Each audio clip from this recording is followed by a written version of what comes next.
Welcome, everyone. It is July 22nd. It's just gone 7 p.m. here in the UK, just gone 2 p.m. on the East Coast and 11 a.m. on the West. I'm sure you know what the time is wherever you might be. Welcome to episode 120 of the Pro Synth Network live show. My name is Rob, as I'm sure you all know, and we've got, I tell you, I'm so excited. That's why I'm kind of falling over my words, because we have got an incredible show lined up for you today. There's no news, there's no discussions about what's going on in the world of synthesizers and music tech this week, because we have a very special show for you, which you probably all well know about because I've been banging on about it for ages.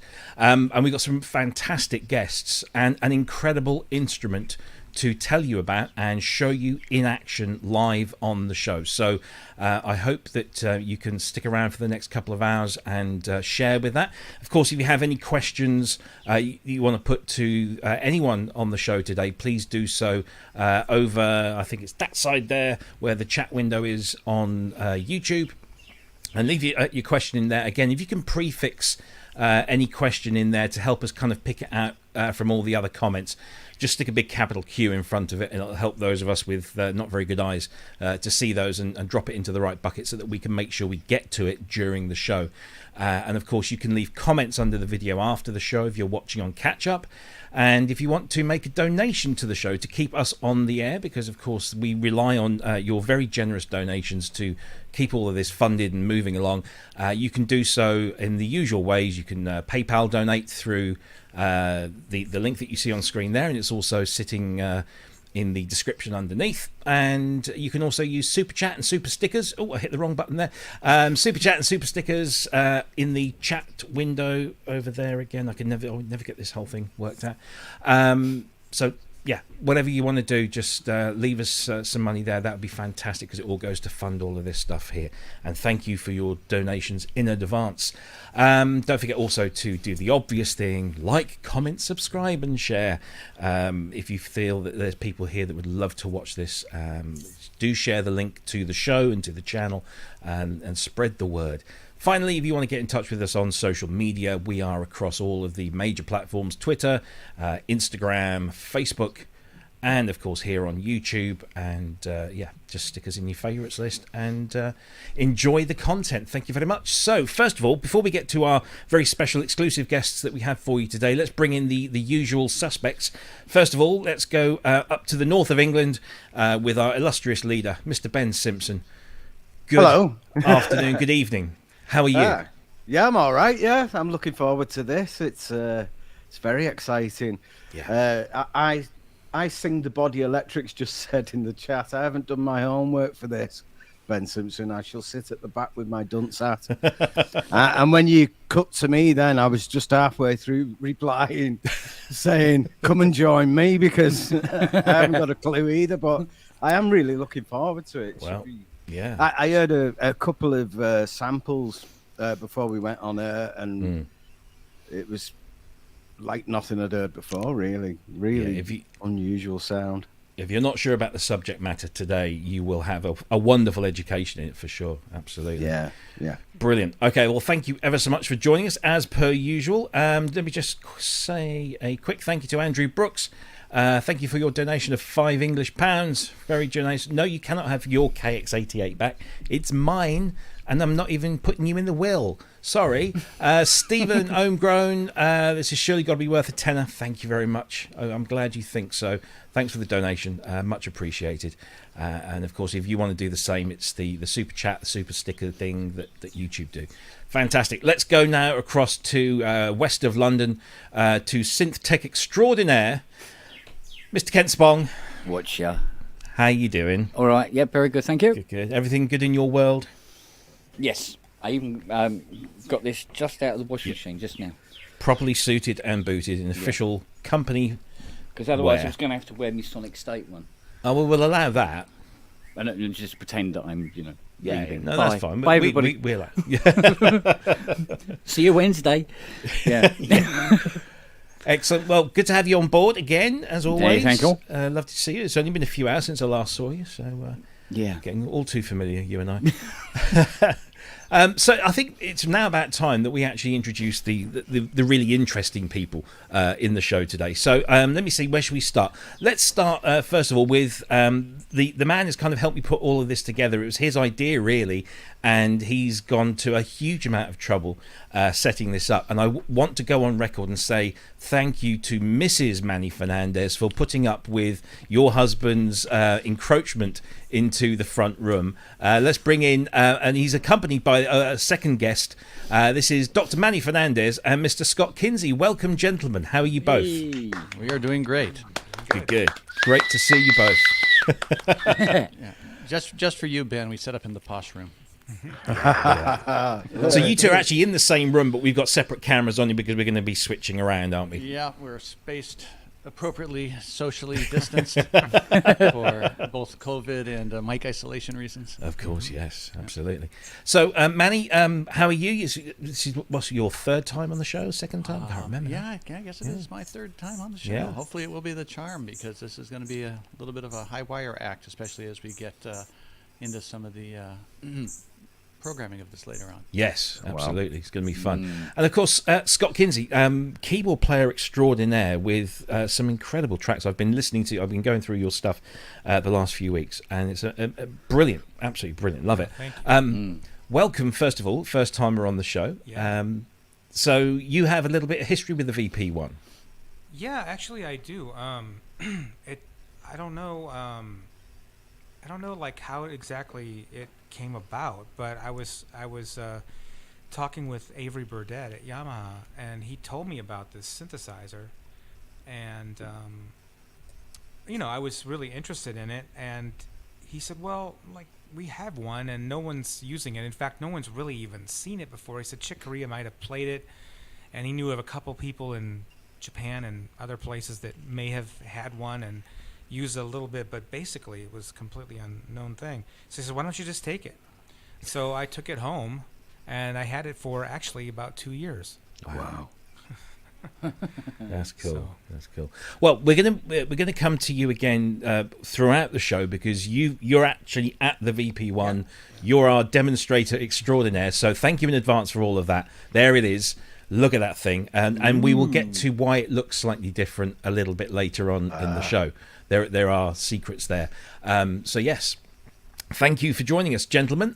But we must not forget this man, because this is the owner of said VP1, who has entrusted Manny and his contacts to restore this from what was a pretty sorry condition. And it's an absolute honour to welcome onto the show musician, producer, film composer, Mr. Reinhold Heil. Welcome, sir. Me. Good morning. Lovely studio you have there. Whereabouts do we find you in the world? Well, you see cleaning bottles, chaos. It's a bedroom studio on a flower farm on the big island of Hawaii, where I have set up something that I kind of call the cockpit. It's not a studio. And waiting for my house with my new studio to be completed by the end of this year. So this is not very appropriate, I know, but I would have had to bring the camera closer to avoid all this stuff in the background. Maybe I will, actually. Nah, whatever makes you comfortable. No, that's cool. Well, listen, welcome to the show, and thank you ever so much, for joining us and for allowing us to do all of this with your very exclusive instrument, which is blowing all of our minds at the moment. And I think later on we'll talk to you about your thoughts and feelings about the VP1 as an instrument in its own right. So thank you for coming along, and let's just bring everybody up onto the screen. There we go. We're all here. We're all in the room. Before we kick off, I just want to say thank you, first of all, to these people. Jason Crouch, thanks for sharing the unobtainium. He says, I take your ohm and raise you and Andrew. 15 British pounds. Thank you very much. Michael Whalen, the wonderful Michael Whalen. Another one of my sort of favourite keyboard players. $10. Thank you, sir. Lovely to have you along. And of course, we couldn't go without Mr. Wagyu in the chat with his 5 chuffs. I still haven't figured out how much Swiss francs are in British pounds or US dollars even, but we are super grateful for the donation. Thank you very much. It's similar to gummy bears. Oh right, okay. Just 5 gummy bears. Okay, Wow. that's cool. With or That's without. really good. Yeah. Good money. So we are gathered here today to talk about and celebrate one of the probably the rarest synthesizers in the world, because I think certainly from speaking with Manny and reading Thor Zillinger's website, and Thor is in the chat room. Welcome, sir. He's another VP1 owner, so we have two owners in the same kind of sphere here, which is pretty rare. But there's, I think, somewhere between 8 and 15 of these things that ever got built. We don't know how many are still left in existence, but this is based on like Thor's research of serial numbers and the ones that sort of pop up here and there. Would that be a pretty accurate estimate, Manny? I'm pretty sure we know the location of 9. Okay, units right. now. Okay, because Yeah. didn't one fall foul of U.S. Customs some years ago? Well, that acts. So Scott was mentioning the instrument that he had access to. So that instrument was the prototype that was sent here for the factory voicing. Mm-hmm. And after it was done, they kind of let it, go out to, people in studios to give it a whirl. So as Scott mentioned, Chick Corea had a pass at it. Michael Boddicker had it for a while when he was doing a lot of stuff with Michael Jackson. But then it came back, and Scott was very fortunate to have it. And he kept it until Yamaha recalled it, as they are wont to do with prototype units that don't have approved power supplies or computer components and that sort of thing. And so very sadly, I think it was what you said, Scott, the second or third time around when Nate Cheddar over at Yamaha said, sorry, we do have to finally pick it up. And the sad truth is that unit never got returned to Japan. It was crushed in Buena Park. Wow. That hurts. In retrospect, we should have swapped out a DX7. I don't think the guy Anything. the guy would have known what was crushed or not crushed. But point. yeah, so so that particular unit did meet its maker. But besides that, there are Literally. yeah. The maker unmade it. Yeah. The maker I made it. So that's what happened to that one, and that was the only official one in the States until Thor was able to obtain the one that was the barn find at the university in Japan near Hamamatsu. Yeah, absolutely. No, well, it's tragic that that one machine fell foul of bureaucracy and red tape, I guess. Yeah. But nevertheless, we have an example here with us. Before we get into that, can I just say a big welcome in the chat to Either Instruments, who are in the room. Of course, Either Instruments, if you don't know, the makers of the S2400, which is the I don't want to say an emulation of the SP 1200, but it's that and so much more, and it's certainly on my shopping list. Asking about where you can get t-shirts, because of course you can see all three of us wearing our official company uniforms today, ProSynth Network t-shirts. If you want to get hold of any of our merchandise, we are just literally starting out in this world. If you go to vipergraphics.co.uk, you will be able to email there and just say you want the design and you want this size t-shirt, and they'll do the rest for you. And they are very fine quality t-shirts, polo shirts and hoodies. Have we got anything else yet, Ben? It's just those three, I think. I'm sorry, I've just been blown away by my own profile picture on YouTube. It's been a while since I've updated that. I look about 14 on it. Well, you're only 16 now anyway. But no, it's just those three garments at the moment that you can It is, yeah. We've got the potential to open it up. We just got to see what people want. If you want to get on the Facebook group and put some ideas in, things that you might actually use instead of us making a load of stuff that won't get used. Well, dust covers seem to be, dust covers for keyboards with the logo on seem to be the order of the day. So I think we need to look into that. Anyway, just thought I'd put that in there. So yeah, if you want to go to vipergraphics.co.uk, and the link is it's on our Facebook page.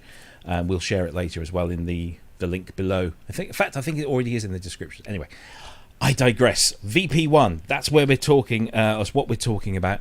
So I think probably the best place to start with this is to understand how this thing came into existence, What was Yamaha's thinking behind this? Because this came around the early to mid 90s.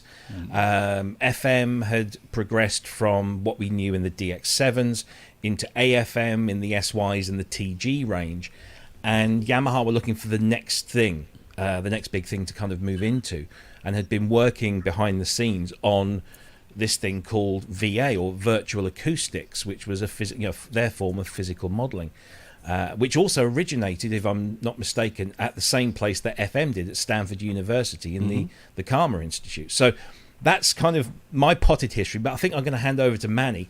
Can you tell us a bit about where this came from, why, how, when, and your involvement with it as well? For sure. First of all, I want to just double check. I saw some comments in the chat that our mics were a little low on myself and Scott, so hopefully this is a little better. Should be. Sounds good to me. Yep, sounds good. All right, so it's funny. I had to really rack my brain on this. I first saw the VL technology, I want to say, 1992. This was, the SY series had done its stuff, and Yamaha was kind of just puttering about with various techs. And so in our annual trip to Hamamatsu, they showed us the very early versions of this technology. And at that time, this literally was breadboards in a rack. And they had both versions of it running, which the two cousins, of course, most people know, are the VL1 and the VP1. And they had different approaches to modeling. So we got to start learning how to do, I don't want to say sound design, how to function with the interfaces. Come on in. Hold on one sec. You want to take that, Scott? Thanks. Sure. We have an arrival. Sorry. We got the. I'll kill that. Something's hanging. Yeah, that's the headphones. But anyway, so at this point, it literally was just trying to poke around with the editors, figure out what's going on, get a background on it. And coincidentally, that particular trip, I spent all of that time almost exclusively on the VP editor, and Scott Plunkett, one of the other longtime Yamaha consultants, was working on the VL engine.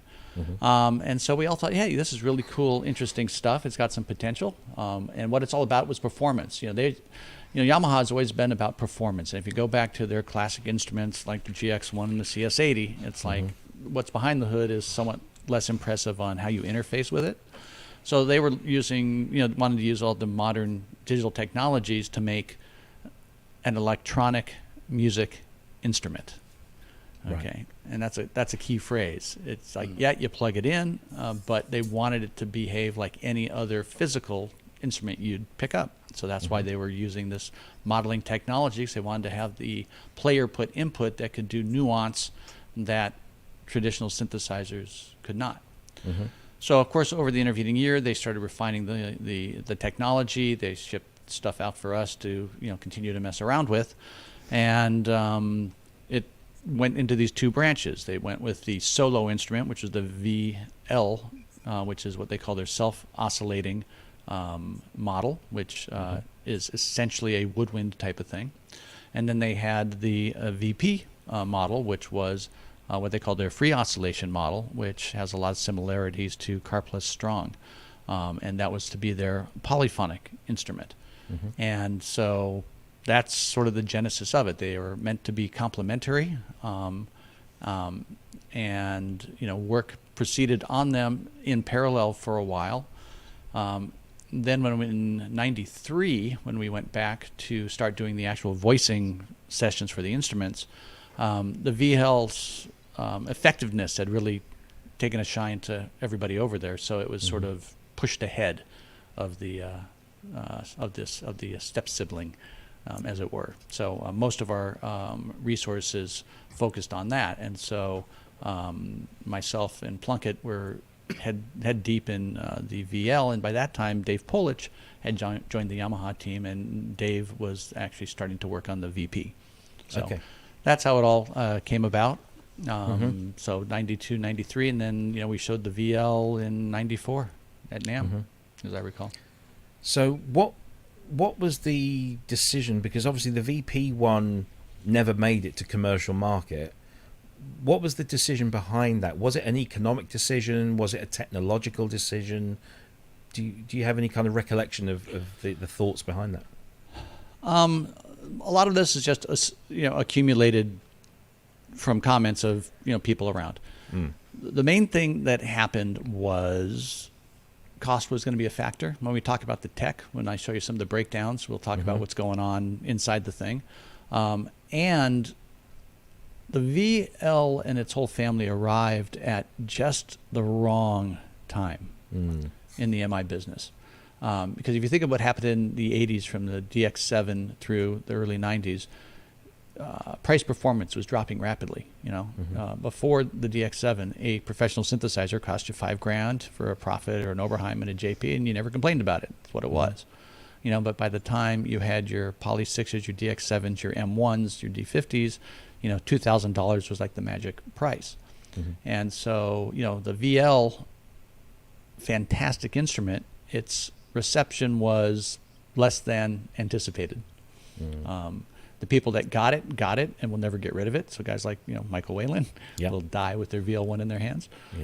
But for the general public or the mass market, it, I won't say it was considered a failure, but it did not meet expectations. So knowing in the wings they had a machine that was going to be significantly more expensive, where consumers, as opposed to, let's say, pros, at that point, the market really started transitioning to a consumer market.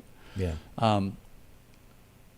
really, a good set of samples was something that was more important to them than how to necessarily play it.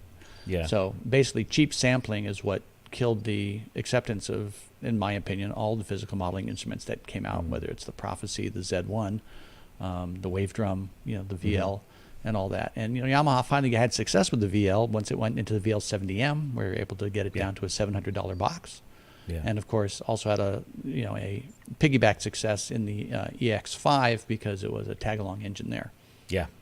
So I've got the PL150 VL in that thing just there, the CS6X. You're right, and all the all the PLG cards, and they did very well with that, and that's because it hit the right consumer price point. So from talking to guys like Avery and over in Yamaha, it's like they had all the pre-production run and a couple of prototypes, and they didn't know what to do with them. Avery jokes, says, well, if you let me sell them, we could probably get $30,000 for them.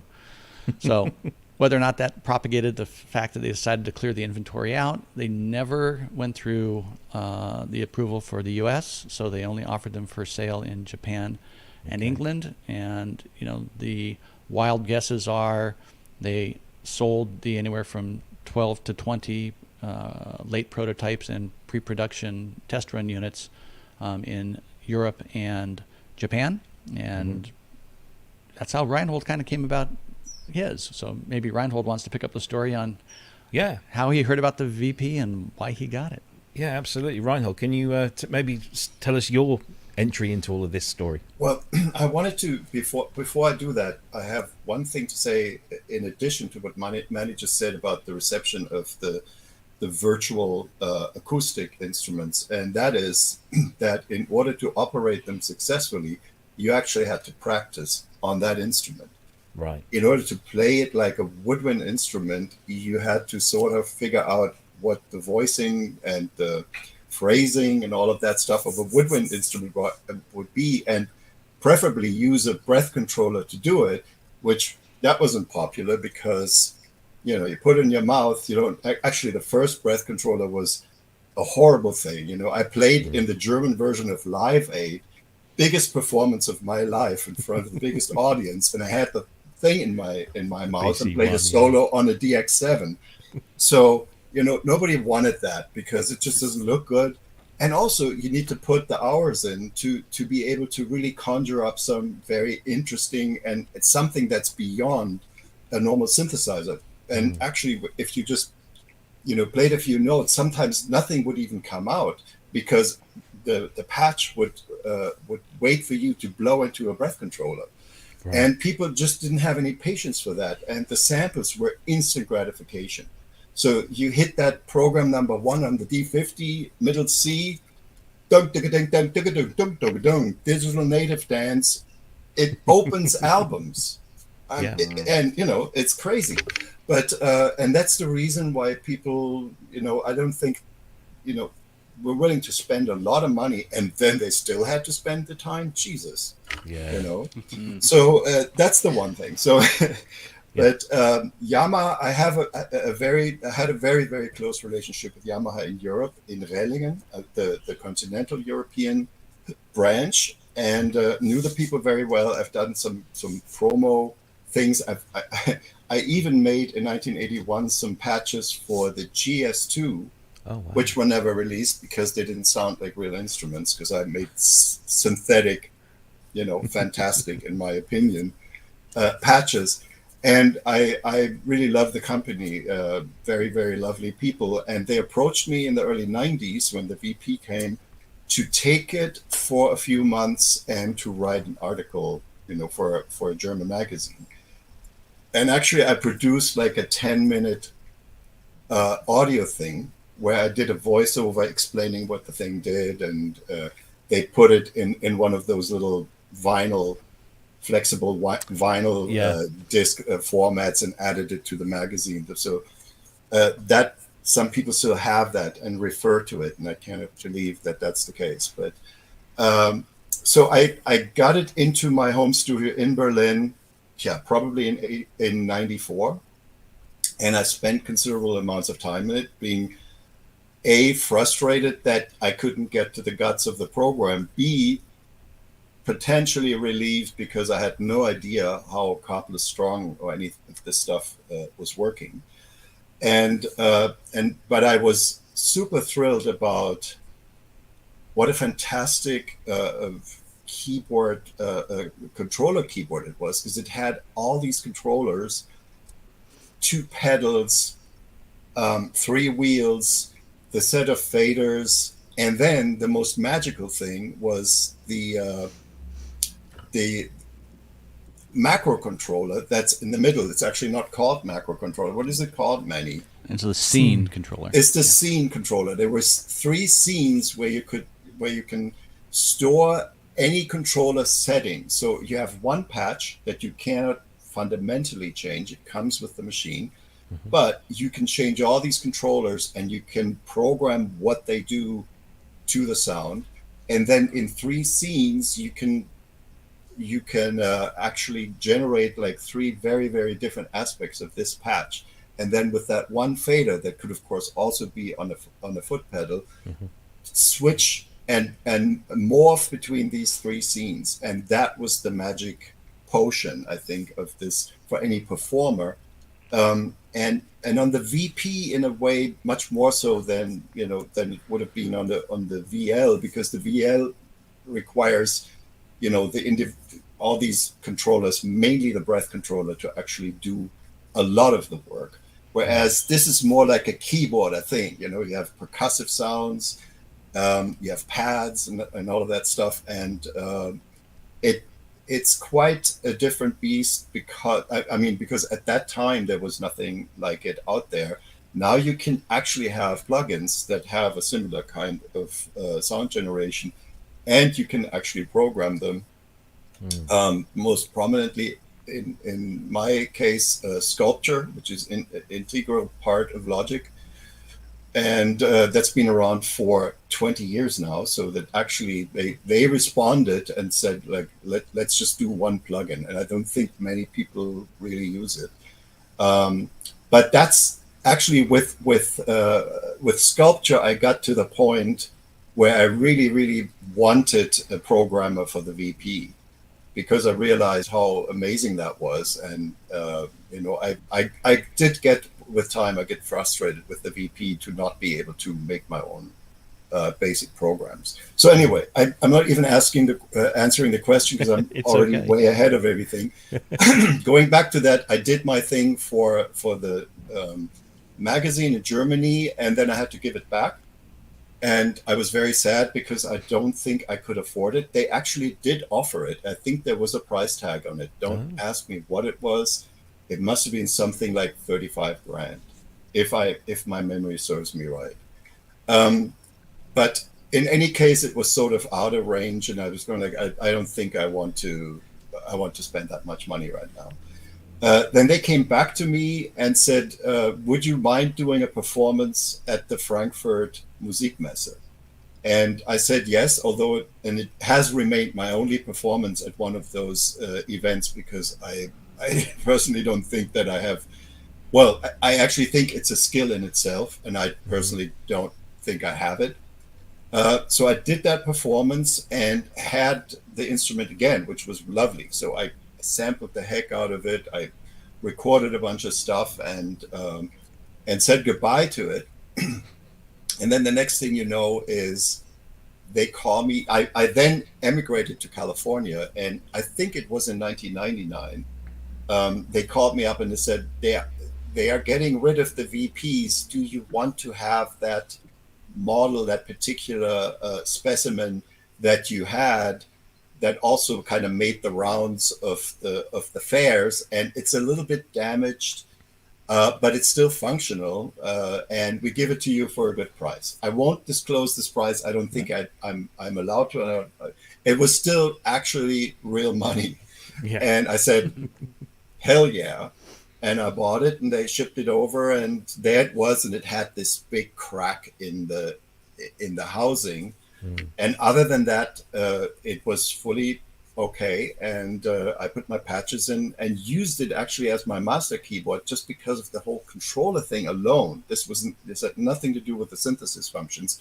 And every once in a while, I successfully used a little bit of that kind of sound in the film music here and there.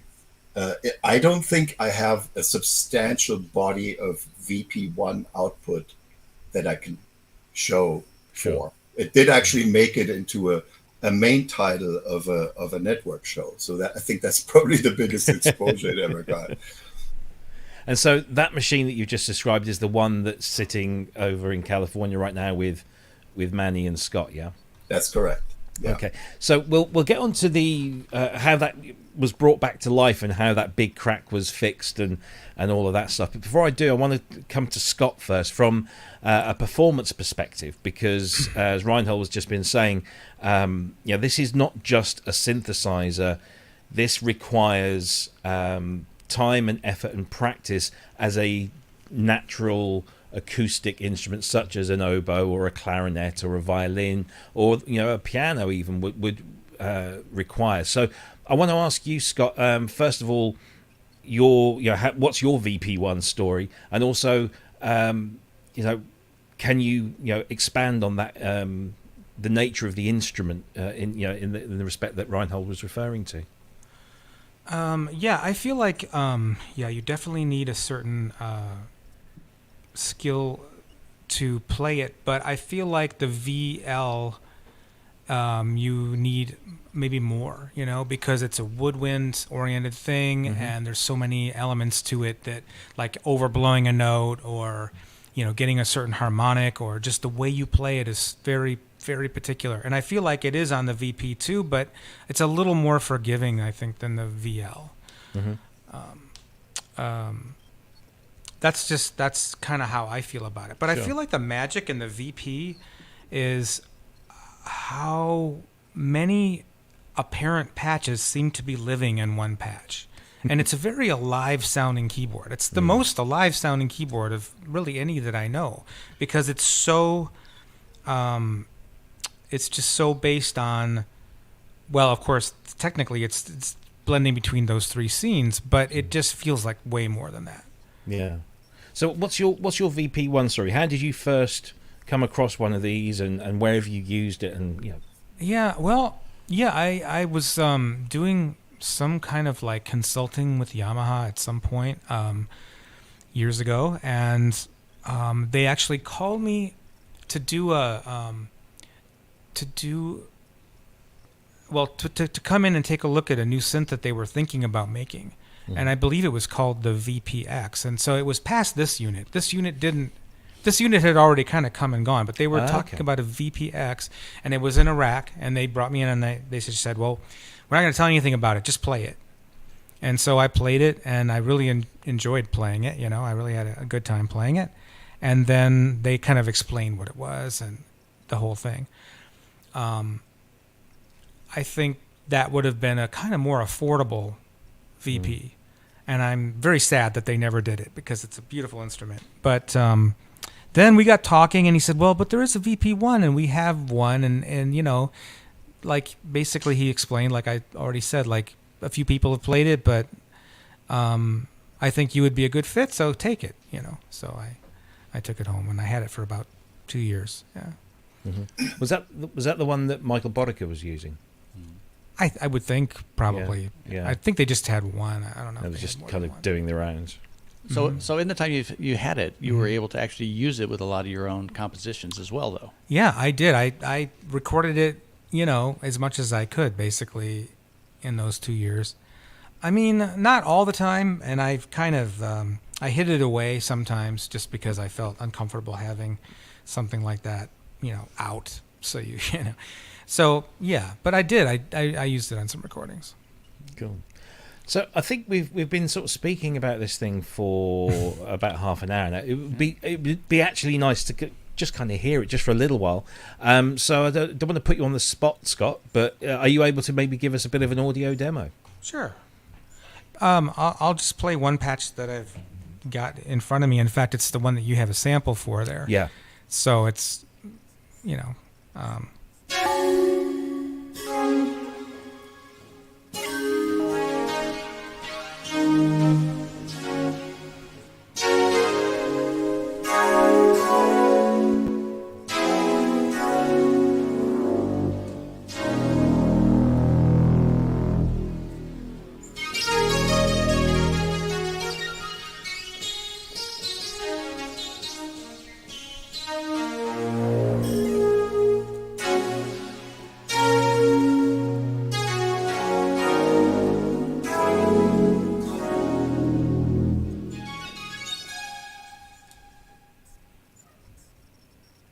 That gives you a little idea of the kind of sounds. And I mean, I love the in-between stuff. So you've got like, you know,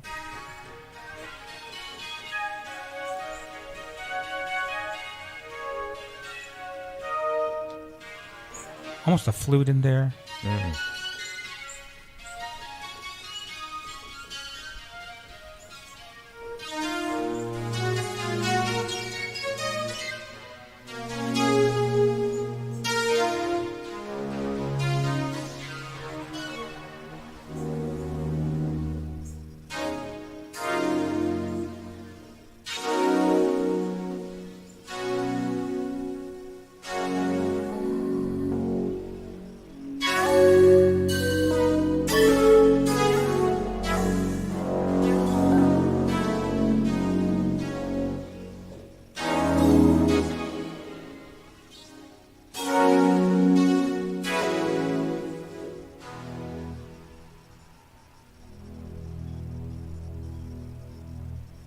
So there's people in the chat that are saying, you know, is this blending between patches? So it's quite important to point out this is one patch. There's one and patch, yeah. Just above where your left hand was, you see there's a slider, a horizontal slider with these 3 scene buttons.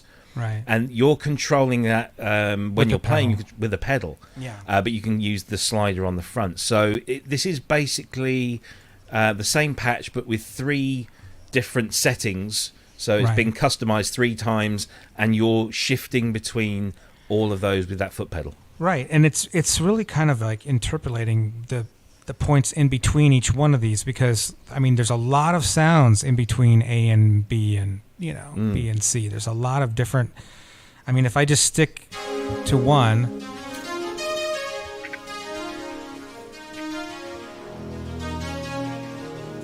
It sounds a bit more like the sample that you have. Yeah. Well, yeah, Um, let me just... Yeah. Which sounds pretty different. I mean, if I hold it in one place. But that's literally one spot on the whole spectrum. So in a way,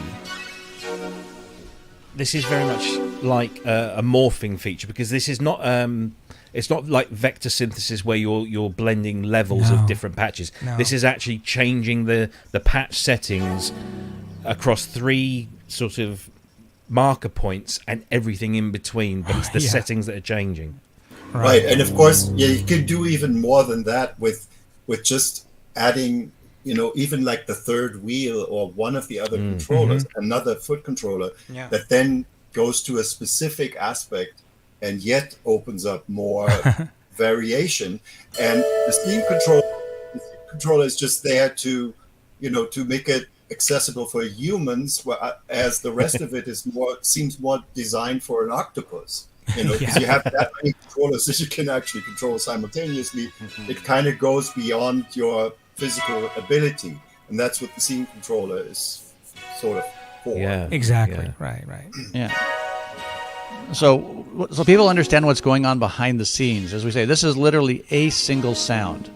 So what those controllers are modulating are parameters within the physical model, and those affect the sound in various ways. So it's not blending between patches. It's literally in real time calculating the states of the model as dictated by those controller routings. Yeah. So it's totally real time rendered stuff. Yeah, I suppose that like a modern, not equivalent, but certainly a modern look at that is the Arturia Polybrute with its morphing feature, where you have 2 points A and B, and as you turn that knob or use the Morphe controller, you're not changing between patches. You're changing the parameters of one patch into another patch, and so it's actually Correct. Right. Yeah. The same as with Yeah, the it's- Nord leads and. Yeah. But the thing is, this sounds different from any other synth. I don't know any. That's because it's because it's not just a parameter of an analog oscillator. It is a model, and the model is less stable and less static than an oscillator is. So Right. Exactly. what is changing is just like how you egg on that model, in various ways, and then the model does It's something saying. very organic, and that's why it's very different actually from the Arturia, which is actually a really cool synth. I tried it just recently for 5 minutes, and it was very, very cool. So I don't want to diss that thing, but this is really different from any of the very familiar morphing things that we've seen over the last few decades. Yeah, sure. I mean, the closest thing out there from at least Yamaha is using the super knob within the FMX engine. Right. Yeah. Because you have access to 24 of the FM parameters, which can do a lot of things that are in a similar vein in terms of drastic timbral shifts or behavioral things, because you can change envelopes, ratios, and all that fun stuff. In a essentially seamless way. But it's only the a super fraction. knob. The super knob is sort of the continuation of the scene controller. Yeah, exactly. And actually one of the best things, I think that's, Yamaha has this sort of very traditional way of dealing with things. That's why they all look like furniture, because they belong more into a living room, which is great because right now it's actually sitting there. But innovative stuff is happening at Yamaha, and these kinds of, this thing of, I want to actually do more with the sound as I'm at the same time performing and playing with my hands. It didn't really get that much attention from other companies, and Yamaha has really kind of developed it to a great degree now. And I think it's just really sad that this technology no longer plays such a great role with their lineup. Yeah. I think Yamaha, as everybody knows, I'm a big Yamaha fan. And the one thing that's always attracted me to them is their attention to expression. Right. With ribbon controllers, with the super knobs, with these scene controllers, they're very focused on making an instrument as organic as it possibly can be within the limitations of the technology. And of course, with acoustic modeling that we're seeing or hearing here, it's even more pronounced. I know Scott was playing when we were doing a test a few days ago.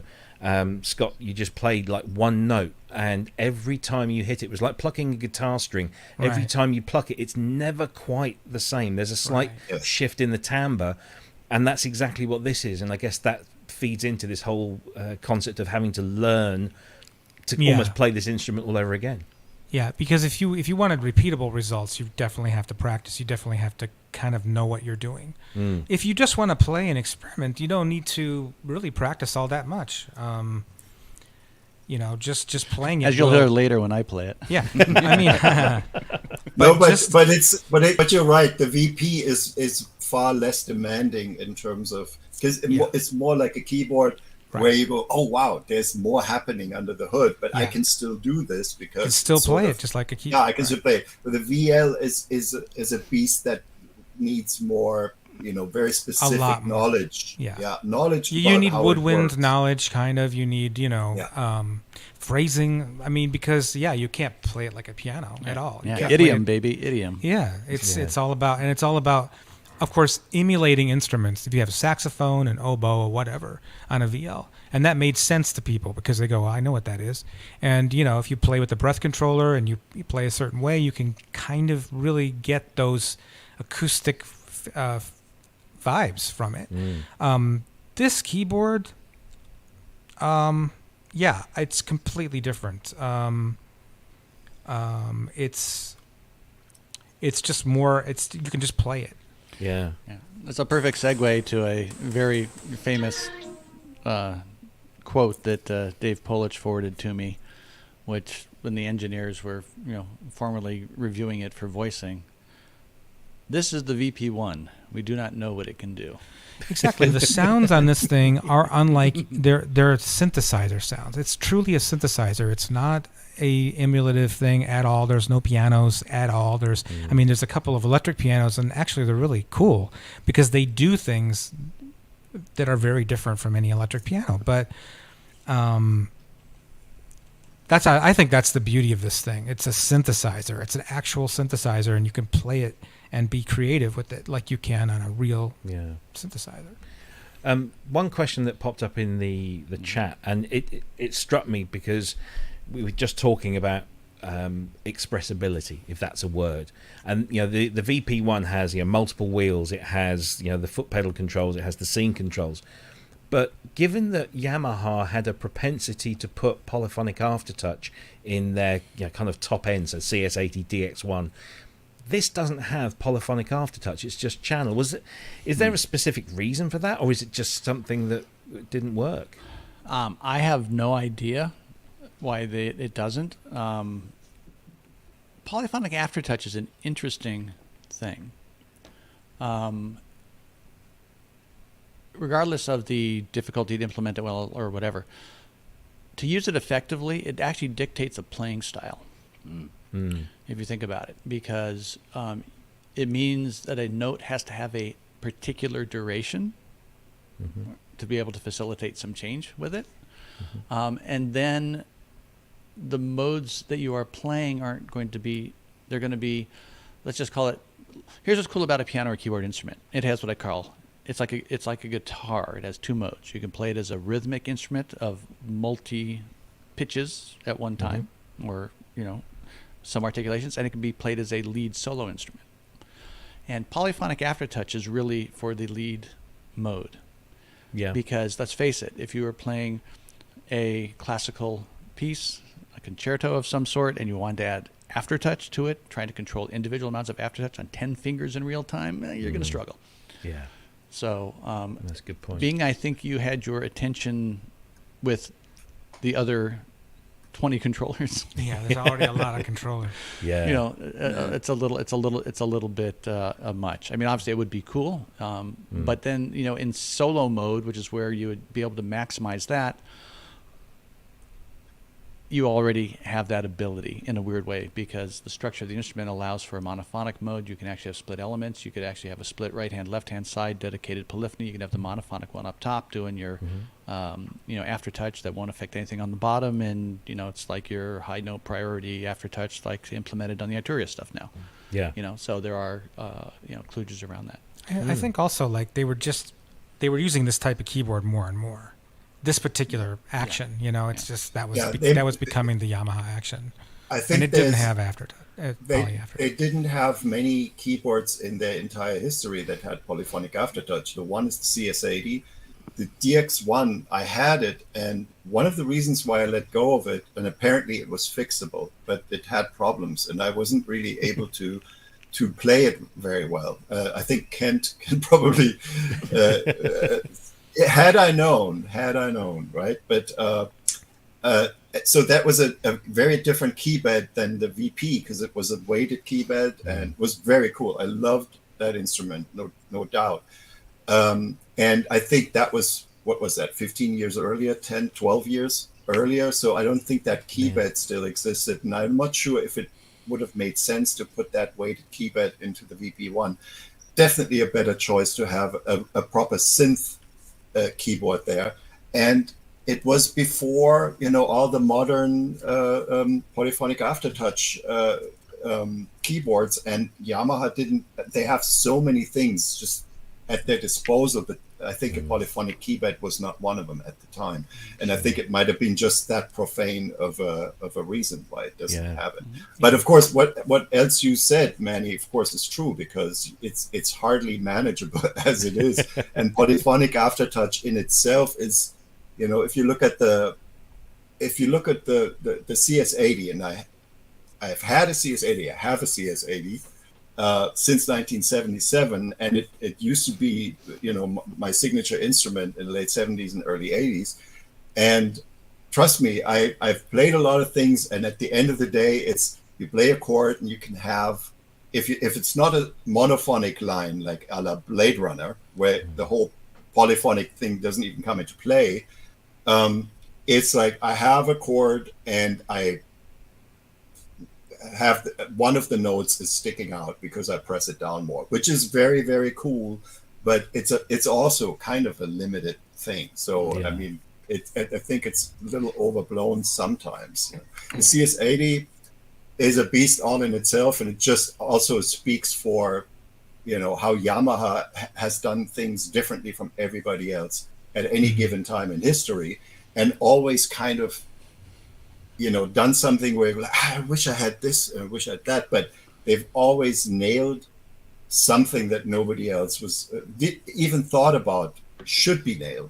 So they have to be applauded for that, and eternally they will. On my part, they are absolutely a quirky but super lovable company. Yeah, sure.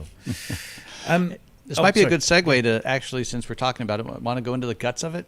Yeah, let's do that. Let's do that. Before we just do it, I just want to make sure I acknowledge a couple of people who've been incredibly generous to us tonight. So first of all, Jim McLeod, thank you ever so much for your £10 donation. That is very, very generous. And equally so, Scott Greatbatch for $17.99. That's fantastic. Thank you very much. Just to sort of reassure you, all donations go into a pot that helps us keep the channel running. So it pays all the bills, and hopefully as we manage the finances and produce things like merchandise and stuff, it will help us do more in the future. So your donations are very gratefully accepted. Thank you very much. Right, let's talk about the the guts of it, and maybe also look into the journey of Reinhold's VP1 from that battle scarred machine to what it is today. So over to you, Manny. All right, let's bring this up here. So when I connected with Reinhold, just right when the pandemic was hitting, coincidentally enough, he had not been using the instrument for a while because it was suffering from a couple of things. The major usability thing was the polarizer and display had been fried, but it had developed some glitches in the voice cards. As we see here, this is built very similarly to a CS80, for instance, in which there are individual cards for each of the 16 notes of polyphony. So one of the first things that we did, and we were able to do this over at his place here, is just do the basic thing, replace the battery. And these are some of the disassembled pictures. So this is the thing as a whole. The close up part here, this is the Do you want me to bring these up bigger? Because I've got yeah, if you can. Let me actually, see. I'll walk. Yeah, do that. Let me There you go. guess. All right. So this is just the thing as the whole. So the middle section is the right behind the logo is the chassis with all the voice cards. To the left of those are the processor boards, and then to the right of that entire space is the power supply, which is quite beefy. All right. So that's the effects board. This is the actual DM board where the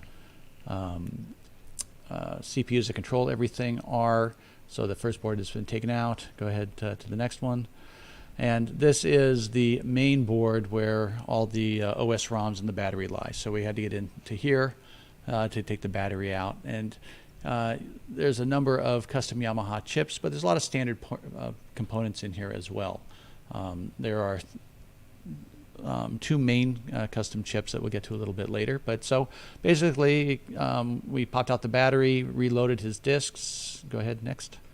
And it was back and running. So now you can see on the corner the legacy of its trip through Europe.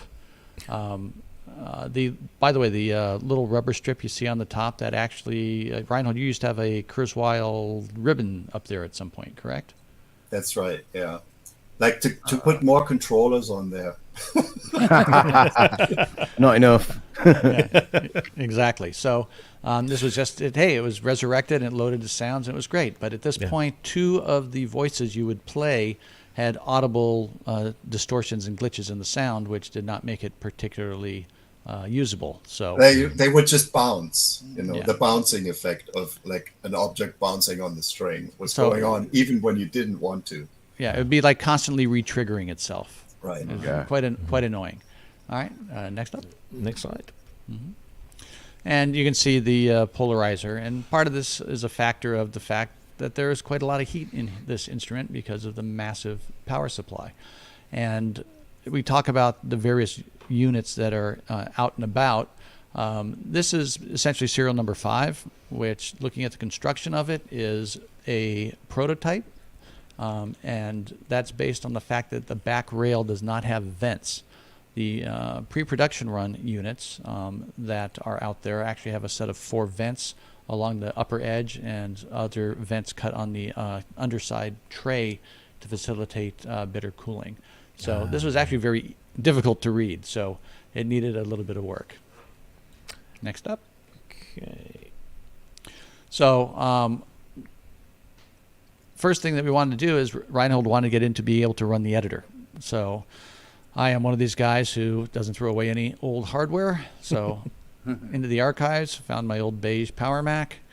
That's the original Yamaha supplied programming interface that came with it. And with the help of some of my contacts back in Japan, we're able to get this up and running.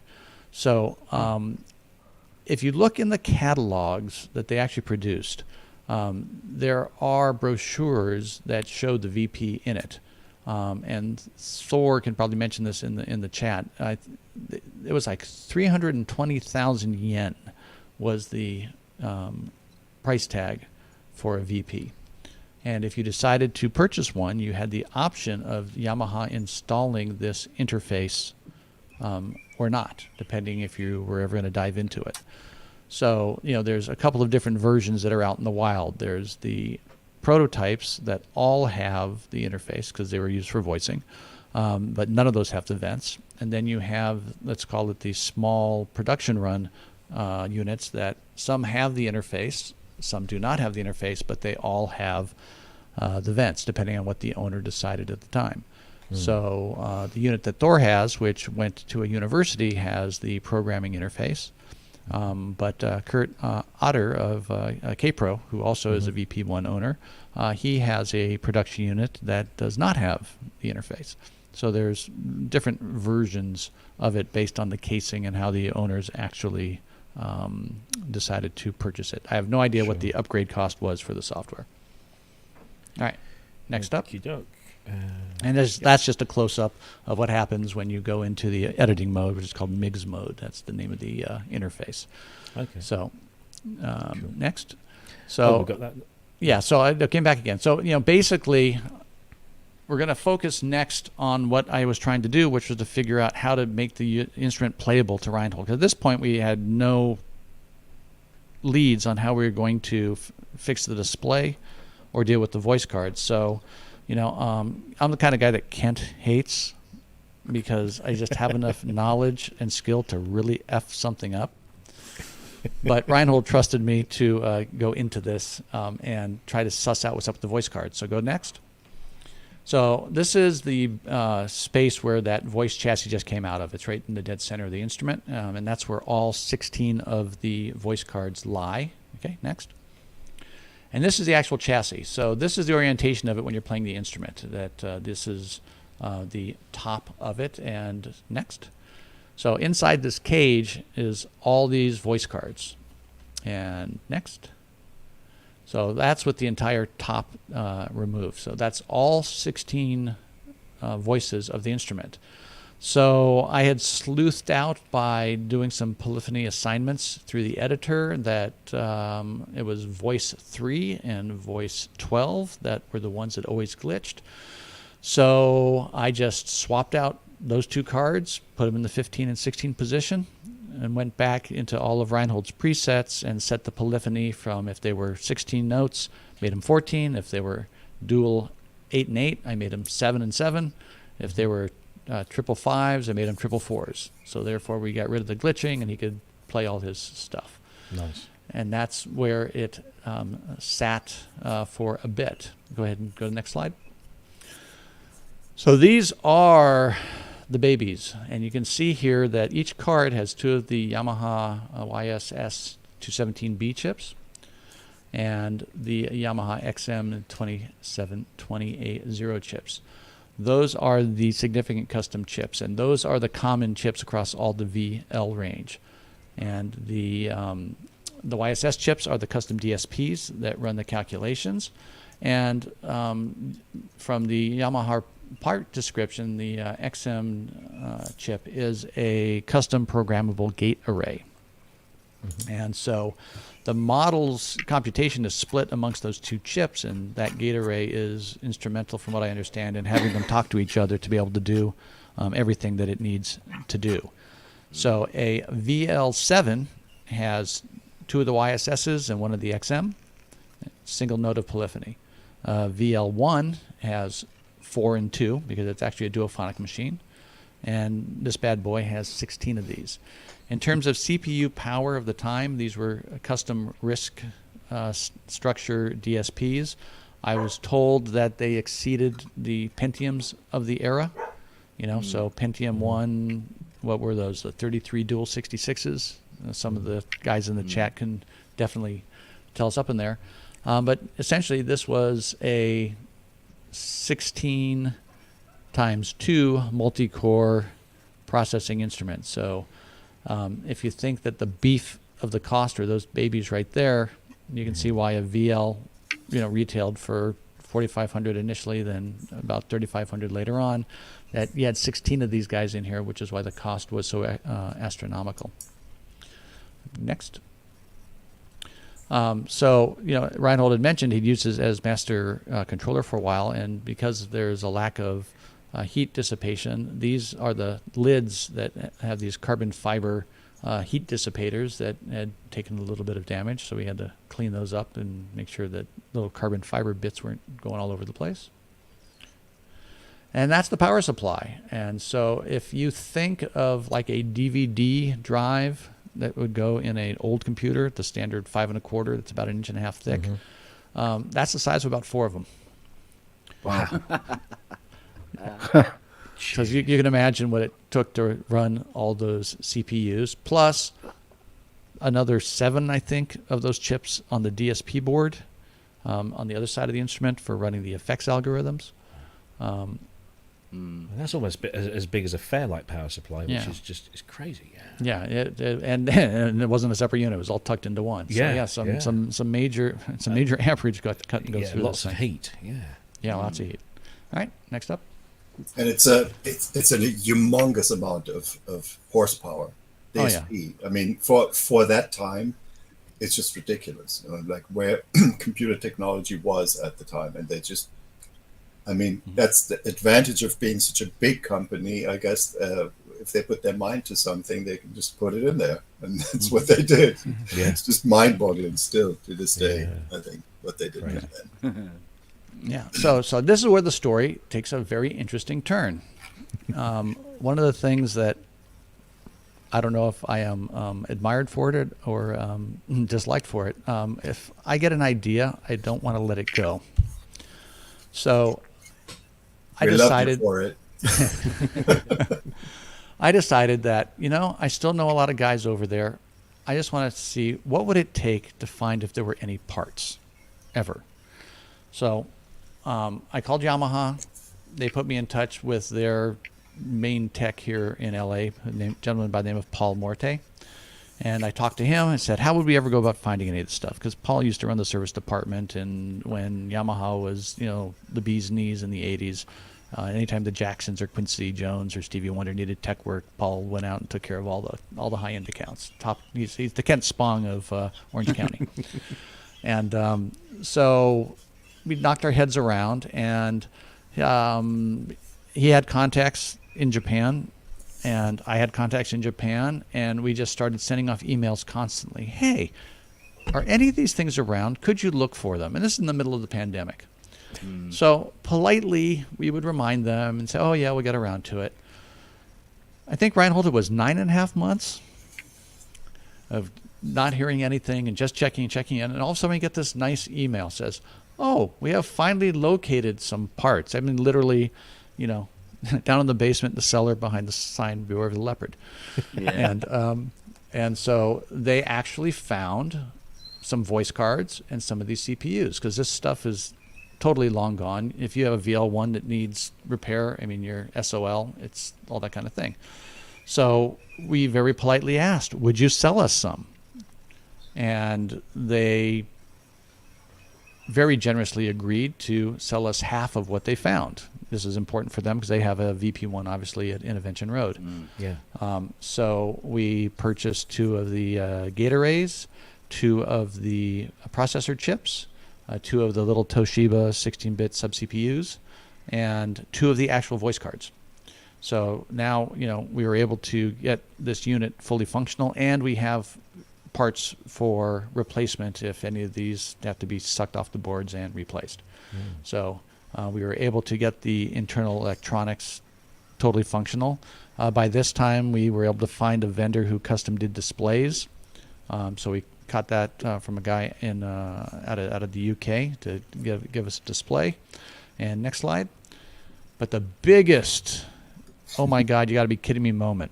They had 1 test shot casting of just the left end cap. Incredible. Bloody hell. I mean, what are the chances? What are the chances? What are the chances? Okay. And that, of course, is the side that was damaged. In this picture, actually, Paul had done a fairly good job trying to, tack it back together, because it actually is some of the chassis rigidity with the mounting points. Right. But yeah, talk about not just getting unobtainium. This is just like, you got to be kidding me. Now, this is unpainted. It's the same general color, but it doesn't have the classic gold on here. At which point, I'll let Reinhold tell us, why we decided to do a little cosmetic change.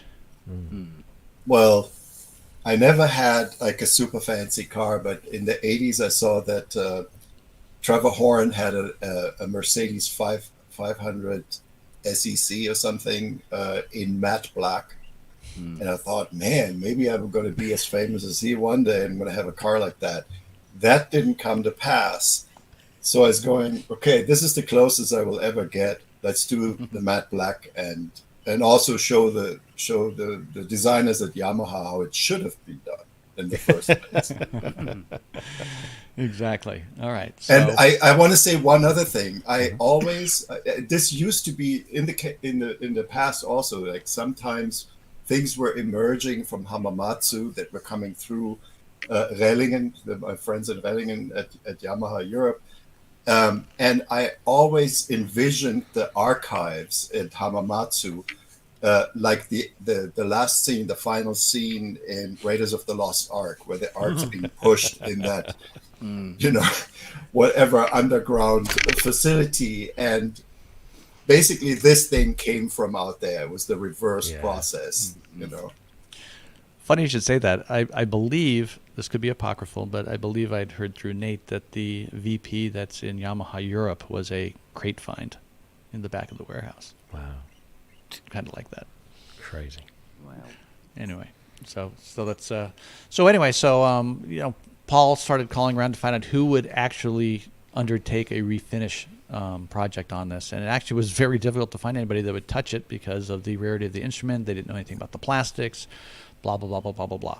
So lo and behold, he located a place in El Segundo, which is in the area of LA, that did all the aerospace stuff back in the heyday of the Apollo program. And we hooked up with a company called Aircoat, which expertise is finishes for satellites and rockets and all that kind of stuff. So we drove the stuff down there. We went through some paint and texture samples. And go to the next page. Oh, sorry. Nope, wrong one. That's just something. That's Drumulator X001. Anyway, it's a third generation owned company. The youngest son is very computer savvy. He pulled off all the logos and artwork out of the actual VP owner's manual and did us the silk screens. These are the plastic pieces. And of course, there's the metal bar across the center. And this is fresh out. Next up. That's a nice close-up of how it all looks lit, and it looks like the factory made it. It's really, really cool. And it's got a very nice matte black, almost sequential-esque textured finish on that. It's really cool. Next. And that's it when I picked it up from Paul's shop. You can see it now has the blue LED display, all fully in its glory, and everything back in working function. Wow. It's amazing. Yeah. Next up. And that is Paul Morte, who I had to beg to get in front of the camera here. The funny thing is, this became a passion project for us. You know, we had to purchase the parts from Yamaha. Curiously, the individual chips ranged from like $30 to $60 a piece. The voice cards, okay, they really didn't know what to charge us for this stuff. So in very typical Japanese thinking, somebody located a 1994 parts manual and charged us the 1994 service price for a VP1 voice card, which is $624. Oh. Now, in those days, that was a bargain, because what did CPUs cost back then? Yeah. Now today, it's just like, I could have bought an Argon 8 for that. But it was very, very, very cool. And, you know, Paul and I, we pulled out a lot of hair, went up through a lot of scenarios. You know, eventually, you know, we didn't even bother trying to debug the boards, because if you saw the way that chassis was configured, you cannot test anything while the instrument's running. So you can't do any digital logic tests. We thought about doing custom built harnesses to externalize stuff and blah, blah, this, blah, blah, that. And it's just like dead end, dead end, dead end. And then when the parts showed up, we're just like, we're swapping them. We can rebuild individual cards now, and it's great. And he was more than generous with the fees that he charged us. I mean, embarrassingly so. We literally had to throw stuff at him, but he took it on as a passion project because he just thought this machine had to be back out in the world and working. So absolutely. And you get this sense of its size here. You know, next to a grown man. This isn't a small thing by any stretch, is it? No, it's a 76-note keyboard. You've got the extended controller range. It's 67 pounds, I think. Wow. I mean, that's KX88 weight, isn't it? It's crazy. It's ridiculous. And it's got a disk drive, hasn't it? It's got a 3.5. It has a floppy disk drive, and actually, Reinhold, I've been meaning to talk to you about this. Thanks to Thor Zollinger, who's done a lot of messing around to find other options of running editors. It might be time to put a USB drive in that, because we have some much more modern Macs that we can run the editor on that are USB native, and so we can just use that. So I'm going to start sourcing the parts for that, so we can get a USB drive in there for you. Cool. Yeah, there's one other aspect to this whole thing. Like if I have an old OBX or a Prophet, until recently I could go and have Dave Smith sign it. Tom Oberheim has signed a bunch of pieces of hardware of his classic synthesizers. Who are we going to ask to sign this one?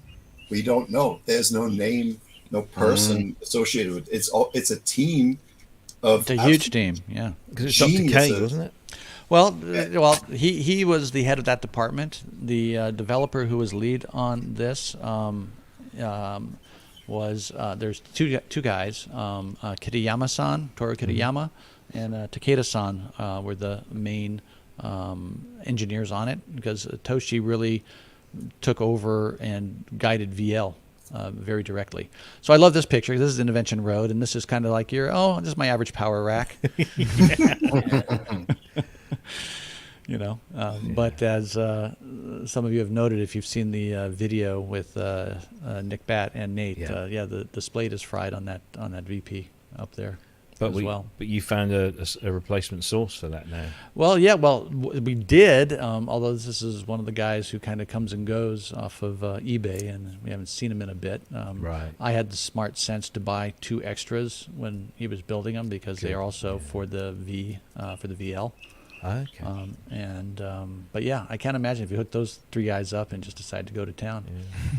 Crazy. I mean, you look at the dimensions there. I mean, I know that maybe there's some stuff going on with the lens there, but I've got a DX1 downstairs, and it's big. But this thing, the VP1 at the top is almost as big. Yeah, no, it's wider than all of them. It's not as the DX is obviously the deepest. Yes, the CS80 is next, but it's a big boy. Yeah, crazy. So stuff. yeah, that was its journey. So I think it's time to hear a lot more of it, and this is where it's living now. Yeah, and that's the setup that Scott's looking up. Of course, I have the keyboard over in front of me now, so when we do some programming later. Yeah. And Ben, have we got some questions in the chat? Just let me have a look. I think Steve, Homegrown, has asked, is the C15 perhaps the closest thing to a modern equivalent of the VP1?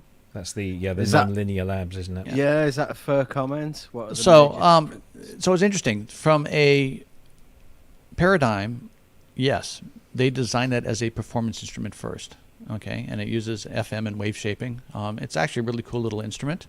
It's got a couple of nice controller features, not the least of which are those 2 ribbons that are on the front, but it has a lot of pedal interfaces.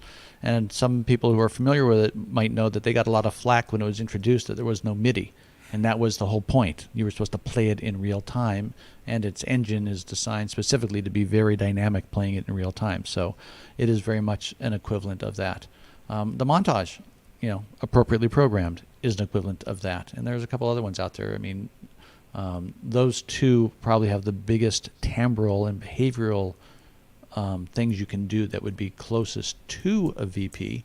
But, like you said, the Arturia and the Nords do things that are very similar, but not to the level of complexity or variability. I think tonally it's totally different. Yeah. Yeah. So let's hear this bad boy.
is just so cool. That's just one. That's just one That's element. One patch. Yeah. So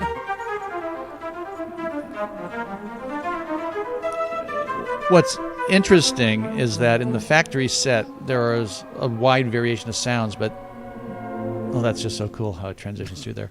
But that breathy, stringy is where it's, I don't want to say sweet spot because I want to say it's its default spot. Yeah. And I think another part of the issue of it being accepted is that other areas of the machine weren't well developed. And there's a ton, and we got a selection of patches that are all over the place. So there's a couple of really cool ones. So bring up some of the other ones that are like really different from that. How about this one?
It's just so evolving the sound, isn't it? Yeah. It's never the same. Here's a woodwind-esque sound.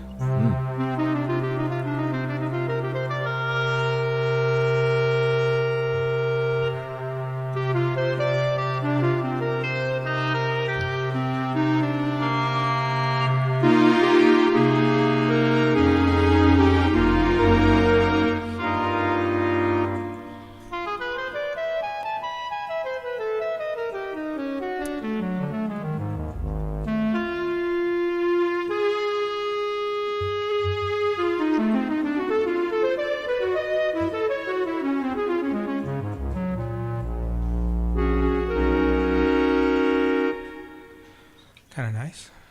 Yeah, it's very organic, isn't it?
I love this one. This is so cool. Yeah, me too. This is a really nice EP. So one of the things that's so cool about this instrument is that the way it can stretch the harmonic series or go to inharmonic in real time, keeping pitch centers. I'm not even sure if there's anything that actually does that. Reinhold, I know you mess with the Quantum quite a bit. It does maybe something a little similar. But The Quantum has an overlap. It has the resonator mode for the oscillators, which is pretty much the closest thing to the VP, and potentially also in a hardware synth, although I'm not running after all the hardware synths right now, so I'm not super on top of the subject matter. I picked the Quantum because it gives, in one box, it has so many things. It has my beloved wavetable stuff. Like, it's the best thing in that regard. it has sampling, it has granular stuff, which is cool to combine that. And then it has the resonator, and I have actually been able to conjure out a few sounds that are very much this kind of breathy thing that you know from the VP. So it's kind of a a copper strong algorithm, and it kind of very much goes in that direction. But it's just one of the 4 main modes, actually 5 modes now that the Quantum offers. So I think it's very cool, but it's not as extensive as what you can get on the VP, which is just like how crazy is that? This is like basically a 30-year-old concept, that machine. Yeah. And what a monster it still is. Yeah. Could I just ask a question? Sorry. Sure. Yeah. You know how there's all these possibilities between like morphing between the 3 different scenes. If you capture like an absolute amazing combination, is there a way of storing that from that point? So because getting it again would be quite difficult, I should imagine. Therein lies a little bit of a rub. So, well, first of all, let me answer this question here. So, the harmonic series is a set of integer relationships to the fundamental. So acoustic instruments are all a little bit of out. There's the 25th harmonic is not exactly 25. Depending on the type of stuff it is, it'll be a little sharp, a little flat, and that kind of thing. So there is, when I talk about stretching, is that similar like in FM, you have a 1-to-1 ratio, and it's perfectly in tune, but then as you go 1.01, it gets a little wanky. At 1.20, it gets a little metallic. At 1.30, it goes into like a struck metal thing. So that's what it does. It actually spaces the harmonics so they are not in whole integer numbers. And it actually can do it both, stretch it positive and negative, because there's a inharmonicity parameter that they call stiffness that has a plus and minus that we'll show later. But it allows you to basically take something that sounds like a plucked string but make it sound like a struck metal instrument, because the harmonic series is completely different when you strike a piece of metal versus when you pluck a string. Okay. And in terms of storing, if you hit a sweet spot. Okay, so I think there's a performance aspect to that I heard in the question. It wasn't quite as nerdy. well, so that was the first question. The second, but to the point. So you see the display here. You see the 4 sliders in the center. There's 4 fields with those up and down cursors, and every one of those parameters, as you scroll through those fields, and you can slide the sliders wherever you put them, and you store, that value will store with the patch. However, I do not believe the position of the scene slider stores with the patch. Right. But if you find what that is, what you can do, Ben, like you say, okay, that right there, and you think I'm like a little bit, like say I'm like 50-50 between the two, you can go into and then edit your values for the scene settings and make those one of your endpoints, and you could. That's right. You can pick it up. That point in between that you found that your sweet spot. You're like, I love to be able to quickly get back to that. Then you make that one of the 3 scenes, and maybe store it as another patch. Because seriously, another patch is just a performance set of this patch, right? And you could literally have 2 very, very different beasts in terms of the performance coming out of one basic patch, just from setting all the controllers and getting those sweet spots and making those sweet spots the cornerstones of your performance with that very patch. So for like say one piece or something.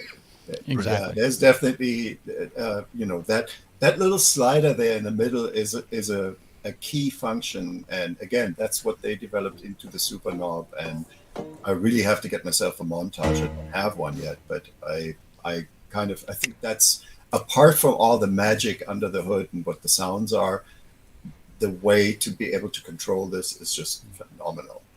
Yeah. Brilliant. So let's hear some more. I love listening to Scott play.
any other type of synthesis you'd try to do that, like if I tried to do that in FM, you'd lose your pitch centers. You couldn't actually keep playing the tune.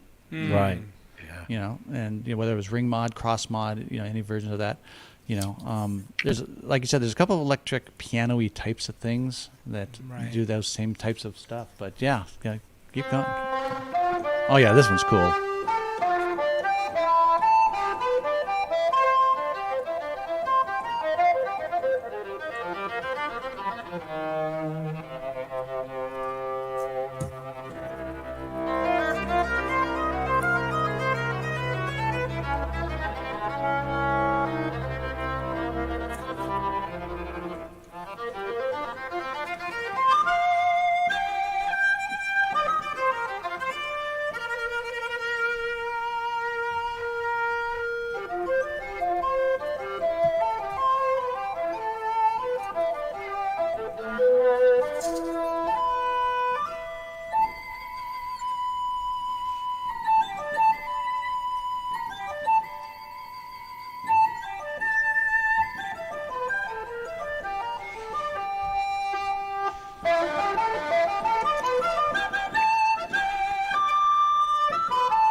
Crazy stuff. Yeah.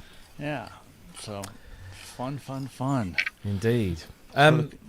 Yeah, I was to say, Ben, we got a couple more questions because I want to move on to kind of the editing aspect of things. Yeah, I'm just I've left these two because I'm not sure whether I understand them myself. Well, do you want me to? Yeah, if you don't mind. Well, Wagyu is obviously Wagyu's on like every audience chat, and he's got a wealth of knowledge. In fact, we think he's Big Brother, but he knows his onions when it comes to computing. And his question is: the hardware uses 32 DSPs and 32 VSLI CPUs, and another 9 CPUs for mainboard and effects. What architecture are the DSPs and CPUs? And he's asking because he's wondering if there's any chance of an emulation of the VP1 one day. So, to the best of my knowledge, the DSPs and the CPUs are RISC style architecture. Whether that helps or not, I do know this. The VL engine for the VL1, technically the VL70, was implemented 100% in software in the EX5. And there is a very little known Windows 95 program that Yamaha sold for a short period of time called SWP 1000V or something. Yeah. You had to run it on a very high-end computer card at the time, but it was a Windows implementation of, I believe it was a 5 or 6 part, I won't say polyphonic, it was multiple monophonic VL 70M. So basically it was the EX5 port to the Windows environment. So, once the computer processing got up there, that's obviously able to implement it. Now, keeping in mind the VL70's engine is one, let me show you the math right. It's less than 1/3 of the computational power that a VP voice needs. But by today's standards, that would be a piece of cake. Yeah. So if you had the code, you could do it. Well, that kind of leads neatly onto this other question, which is: do you think single board computers like the Raspberry Pi could replace a lot of the R&D and let the guys who write the algorithms free to take us to new places? I can't see why not. I mean, when I'm looking here at what's running that machine, I mean, you're basically talking, Mac Quadra, times 32 on steroids, or Pentium 1 on 32 times steroids. That's ancient hardware. I mean, reason that they had to do it the way they did it is because it's all the real-time stuff. Okay, some of you remember some of the complex stuff that was out at that time. Even if you looked at Korg Synth Kit, which went into Oasis and did the other models, they were very limited, even on the high-end systems that they used to develop that, and can't do the polyphony and blah blah blah blah blah. But no, there's nothing. You just have to code it, and there's things out there that do that. We talk about structure, and then there used to be a thing called Tasman, and there's Chroma 4 is the current one. There's a bunch of physical modeling things out there now. Yeah, AAS do a whole bunch of stuff. So those types of things are out there. What's interesting is it's just how they decide to design their algorithm, what controller input they put in it. Because the most boring thing you can ever do with a physical model is just trigger it and do nothing after that. And it doesn't matter how complex the engine is. Okay, the whole point of it is it has to respond to input, right? And this is also one of the reasons why they had to put so much horsepower into that, because I think what people had to learn, and I think developers, the DX7 was very simple in terms of the computation that it had to do. So FM is like one of the magic things about it is that it doesn't require so much computing horsepower and still be super responsive and super dynamic and everything. So that was very cool. Then they started introducing samplers, and they put digital filters. Like the D50 was still pretty good. The D70, for instance, Roland D70 was a nightmare in terms of timing. It had literally 70 milliseconds response time from hitting a note and then getting the audio output. That is not, and so I think that was like the worst phase. Late 90s, late 80s was the worst phase in terms of synth development with the digital synths, because they hadn't figured out that if you want to do a real-time performance thing, you had to make this very, very responsive. The DX7 had naturally been like that just because there was nothing complicated in it. And Yamaha then just said, okay, well, let's just throw everything on it and let's make it a musical instrument. And those were the standards, and they went by that. And that required this kind of hardware. Yeah. And they just did it. Yeah, absolutely. Just a quick message from our friend Andy, Synth Addict. Thank you for your donation. He's currently absorbed with the live hardware jams fest that's going on another channel, but he'll be coming and watching on replay. But he's left us $10, which is gratefully appreciated. Thank you very much indeed. Now then, before we go on to talk about the editing stuff, I'm very conscious. Have you gotten to sleep? No, I have not. Thank you. No, have you got anything you want to ask? Anything at all, from your technical expertise? One thing I would like to ask is, would Yamaha consider, even for a nanosecond, perhaps just having another go? Love the question. It's a great question. I can't remember where this discussion started, but Yamaha used to take a certain amount of pride in saying, we're just going to set a standard for instruments, okay? And now, obviously, the market's completely different, but we were talking about it, maybe when we were test driving this last week, Robbie, but said that Yamaha should have a division like AMG does Mercedes. It's not meant for commercial things. Yeah. It should be like the F1 team. Yeah. Okay? Yeah. They can be just aspirational and technology showcases. Do it because it's cool and we can. Because that's the vibe that they don't seem to have anymore here. And again, the business is completely different. I totally get that. In the 80s and 90s, they were stars because they rode the financial success of the DX7 and all its brethren for a long time, and they had just opinion on my part. The engineers that were there when I was doing all that stuff, I mean, these guys were not just rock stars, but they were so passionate about everything. And I think you have to have somebody in the hierarchy that's passionate to push these things, okay?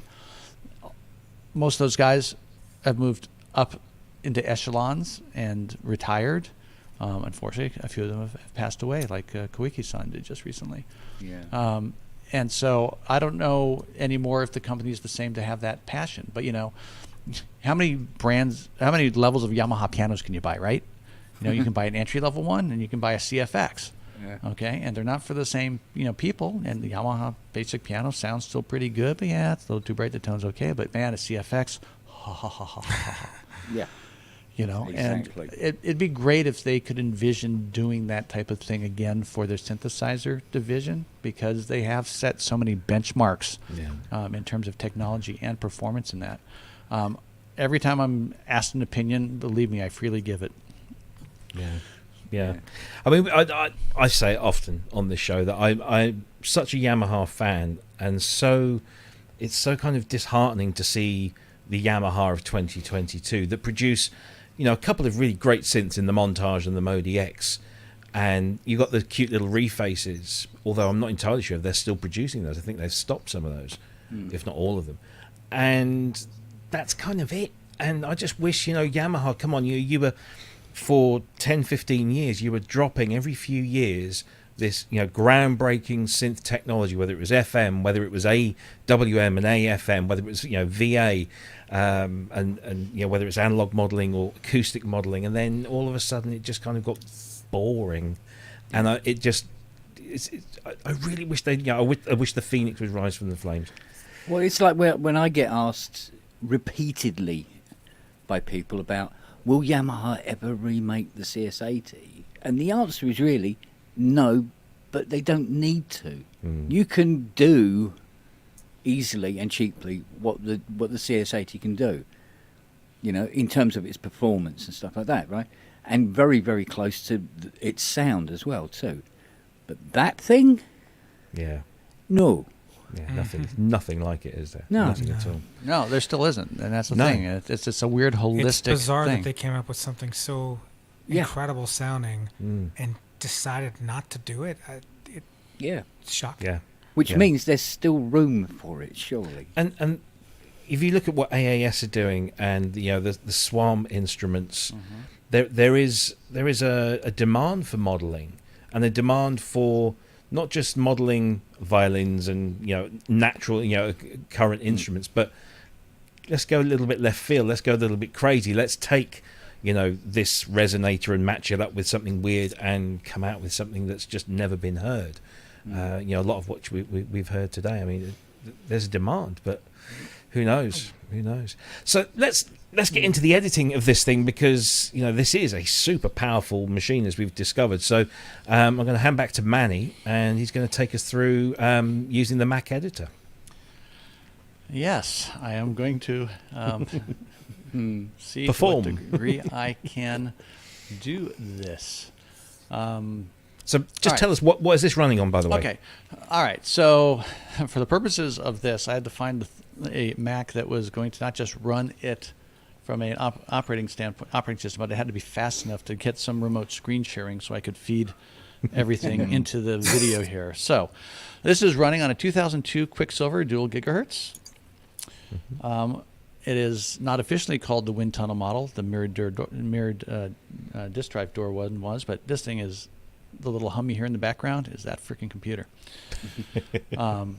The picture I showed you before on the beige G3, that is a very heavily modded and upgraded 7300 that runs PowerPC, but I've done a bunch of fan mods in it, and it's virtually silent. That was my go-to, because the editor has to have a serial interface, hardware routed, not software emulated per se. There's now a big asterisk to that. Thank you to a bunch of diving around that Thor has done. We have found that there is a USB serial interface that Keyspan makes that will run this editor, and you can get a hacked OS to run this on a 2005 Mac Mini, the last of the PowerPCs. So you can get a very nice, compact, and quiet platform. But unfortunately, the Ethernet on it and the graphics capabilities didn't let me do this well. So we're on the Noisy Boy. So when you call up the software, this is what the basic port looks like. It's all your voice libraries. Interestingly enough, it doesn't work like MIDI at all. It uses this parallel interface. It sends the data to the VP, but at the end of the day, when you're done editing and everything closes down, it stays in the buffer of the VP, and if you're lucky, it'll be there correct. You can store it. What they meant you to do was to save this file to a floppy disk and then pop that floppy disk into your VP. The various screens are the element screen. This is a 4-element device, and each individual you can assign them anyway to key range, etc. And when you look at the various options you have here in the voice, as I mentioned, it's multi-timbral, but you have to manually assign the polyphony to each of the elements. It's not dynamic voice allocation. That would be way too complicated for the CPU power that's in this thing. Sure. So you get to pick it up. This is how I fixed Reinhold's from glitching when we moved the voice cards. I just clicked that down to 14, and it avoided those in the rotation. And there are 2 different types of models. One that's called the twin model, one that's called the MDL model. There are some similarities, but there are some significant differences in there. People ask what it's based on, and honestly,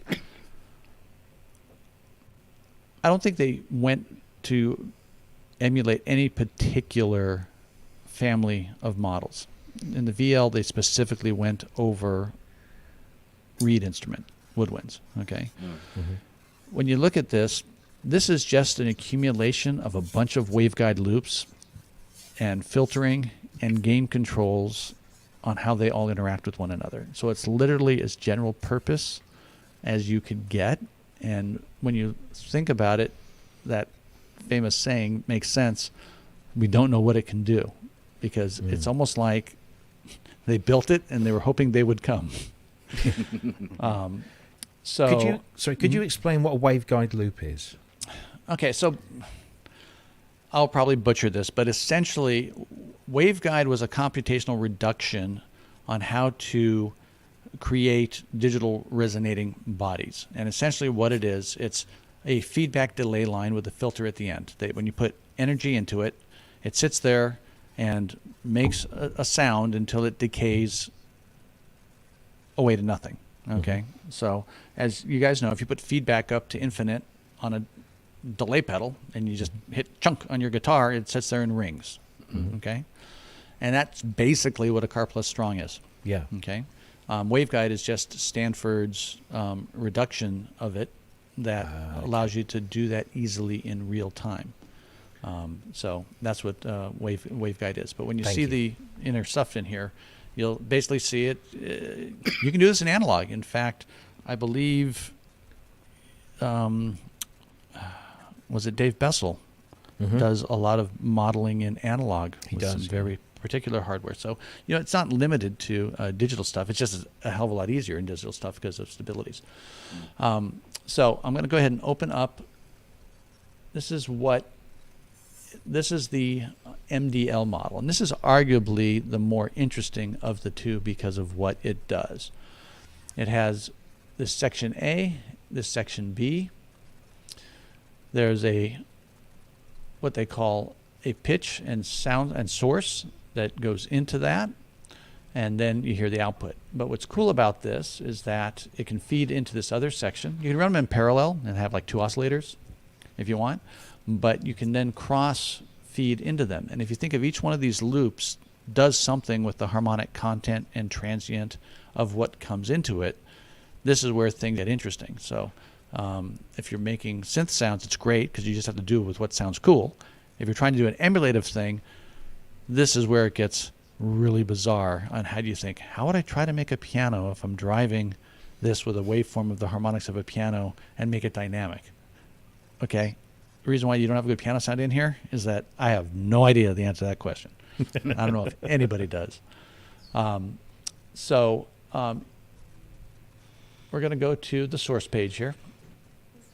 And so our sources are a noise generator and a sample or pulse. And it can have 3 modes, what they call one shot, cycle, or free.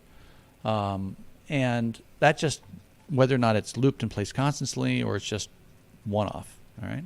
And then your noise, you can set up the filtering of the noise source in series or parallel. You have a bunch of filters you can run it through. But these are how you energize the system, okay? And you choose which is going into the system right here. And then it goes into this. This is where all the magic happens, okay? This is the first loop, feeds into the second loop, and then you can mix all the various parts. You can hear the wave output directly. You can hear the source driver directly. You can hear loop 1 and loop 2 separately. And you see all these windows here. Every parameter is basically key scalable, and these high and low versions are either the manual range that you set as a static value, or when you click and drag a controller to it, that's the range of it. So that's how every one of these things can have a control to it as well. So you see in here, this is envelope 3 controlling the input gain. We've got envelope 1 controlling the input gain here. I've got velocity controlling the boost over here. I've got my first mod wheel controlling the resonance over here. So this is where you start putting in all the fun stuff. I'm going to back up here, and we're going to go back to source. So what this is, let's see if this is working correctly. Thor had already mentioned this in the chat, but something that was not explored at all.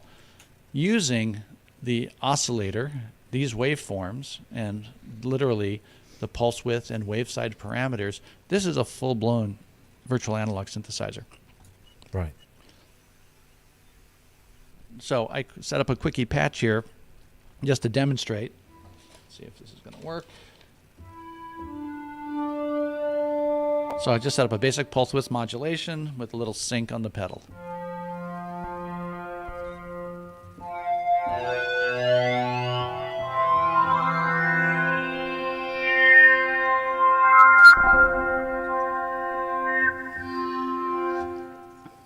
You have all your basic waveforms in here. You have all your envelopes. You could do a VA on this. Okay. All right. So let's kill this down here. So that was the direct wave output, literally just going through filters. So now we are choosing this to be what's coming through our loops. All right. So let me turn this off. This is going to go silent. I gotta do something really quick here. Reinhold, those birds sound like they're having a good time. Let me go back here. Sorry. They are. Let me mute my microphone so people don't confuse signals. There's a completely different meaning here. Yeah. Sorry for the pilot error here. What am I missing? I'm missing something here. Oh, I know what. I'm sorry. Thank you. Thanks. Because I was running this in dual oscillator mode. All right, so now I can go back to my other guy here. Yes, he's doing this without a net, folks. And 33 years of lost knowledge. Yeah, so now we're silent. So there's our wave. And we are going to enter it here. And we should have our sound come back in just a moment once we click these bad boys on. Haha! Just like we drew it up in rehearsal. So, so now this is that waveform going through into our loop from the delay 1. This is the delay 2. See the completely different sounds here?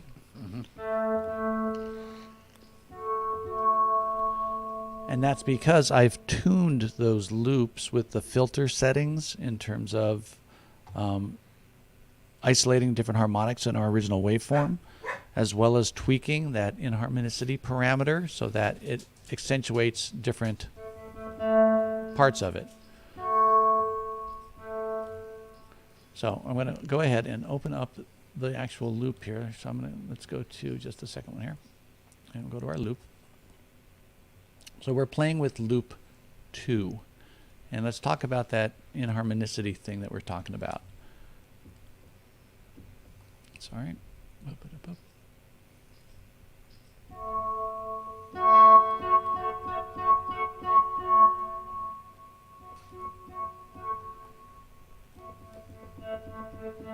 So we've taken out the gain into the loop, so you hear the brightness has gone away.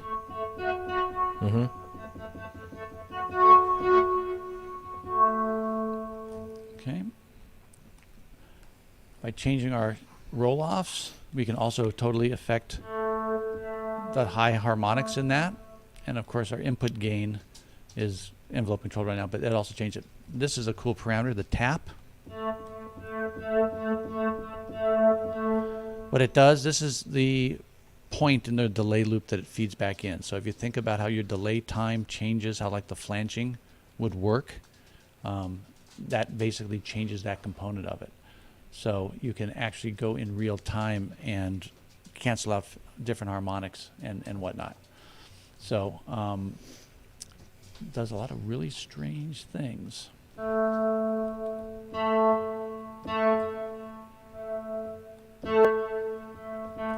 So I'm going to pull up another patch here that I've kind of tweaked out a little more complete. So we're not going to save. And let's see, I think it is this guy. I just want to sort of highlight some of the extremes. So the goal of this is to find interesting things. I'll turn that down.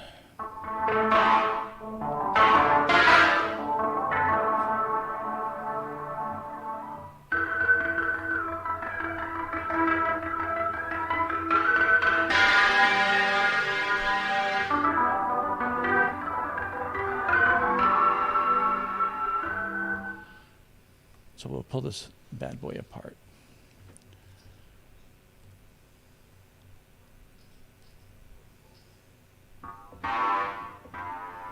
This is noise that's just driving the first loop. Okay. I don't have any controller on it whatsoever. It's just my basic sound. But now you'll hear we get the inharmonicity up at the front. That is that stiffness parameter here. Right. See how pure that is? Mm. Yeah. All right. So now this is the other loop. Now I have a controller on that right here. And that's a real-time gain of that. And it's a combination of the stiffness on the on the second pedal and the tap position on the first. So check this out.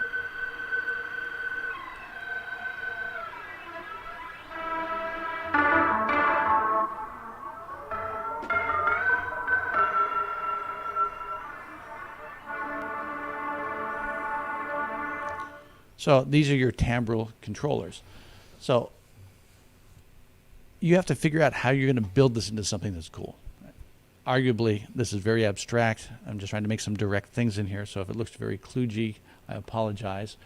It takes a long time to build a nice patch in this. I do have some that I've put together that Scott will play in a moment.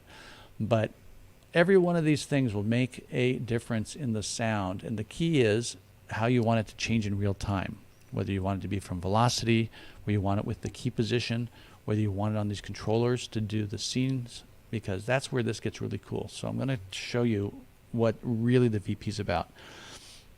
The individual blocks, like Lego's individual blocks are boring. It's what you do with them in a whole, okay? Mm-hmm. So what I want to show you here is how you do the controllers.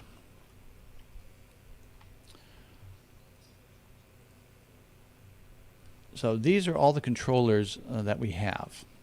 We've got basically the slider you see in the software, initial touch, after touch, touch EG, a simple gate. It can be a fixed value, so it never changes. Then you've got your foot controllers, your two regular controllers for your mod wheel 2, your XY on the ball, the two sliders on the front of the machine, the 4 envelopes, and of course the pitch bend. What this shows is each one of these boxes here, okay, matches one of these boxes here. And you can see if I wanted to put velocity onto something, I click my initial button, I move up to one of these parameters, and I would pop it there. And now, I am ready. So now the velocity is going to control the tap position.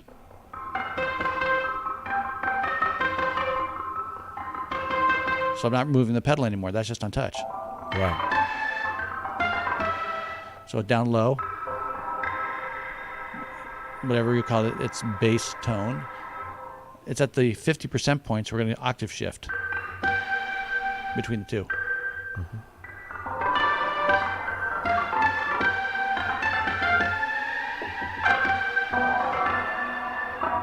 So this is where this machine gets wonderful. You can put all these, everything can have a pedal on it. I'm just going to just do this randomly just because I want to just see what's going to go crazy here as I do this. This is definitely going to possibly blow up here.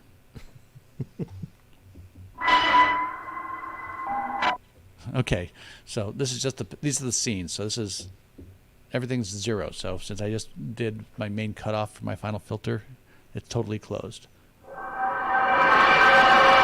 Sorry.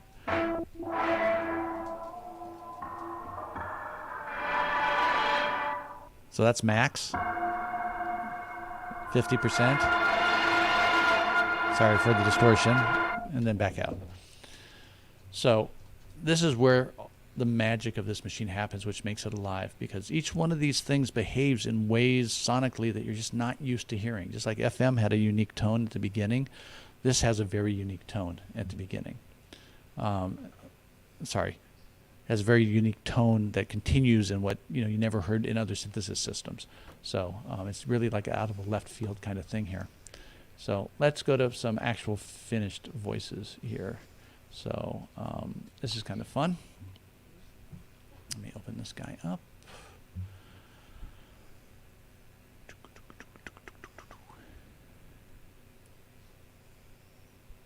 There we go.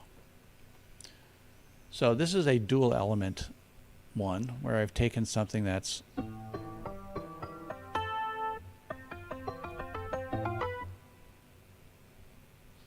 an element called Ella Piano that I tweaked out with new controller mappings, and then I made this new element number 1 to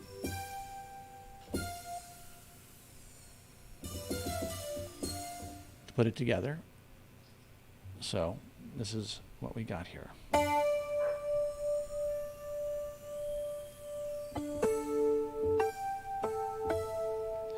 Funny enough, the MIDI's going wanky here. Scott, could you take over for me?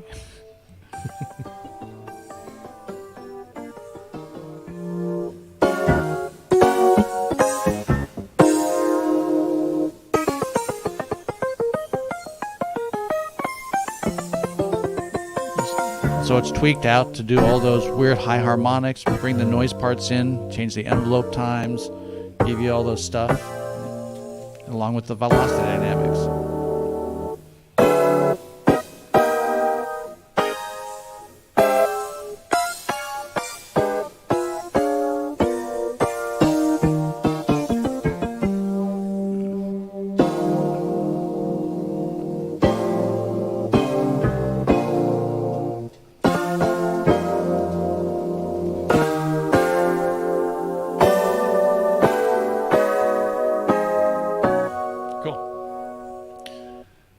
Bring up this other one, which is a lot more synthy in terms of sustain.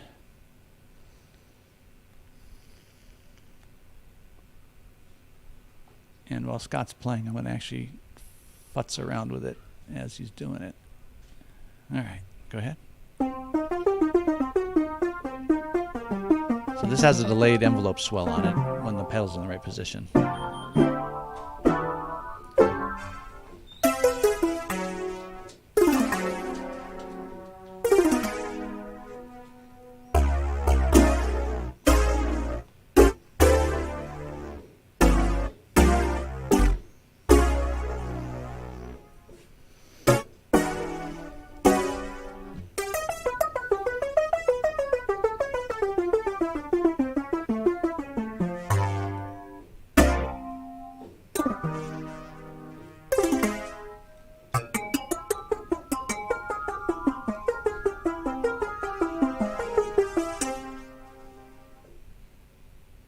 Check this out. You can tune the delay loops separately from the source pitch.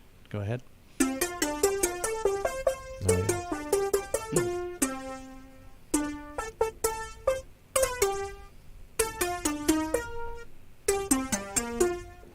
You can also do a fixed frequency mode, which is really cool.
So you can really screw things up, which is cool because you might find a certain behavior, like when I was messing with the high pass filter and we were taking the various components out, it won't resonate if there's not enough energy left in the loop. So when you start taking stuff out, it's doing that weird stuff. Let me get rid of the pitch glitch here. Let's go back to our notes.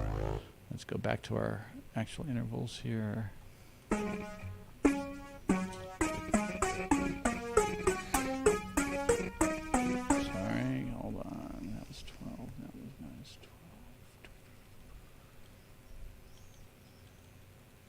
All right, go ahead. And we gotta go back over here and fix this.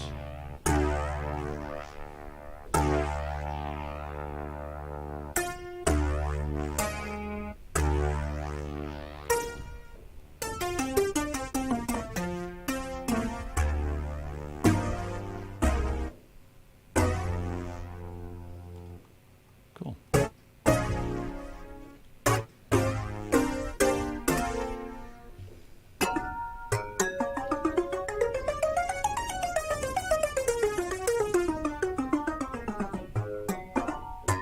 So that's pretty extreme. And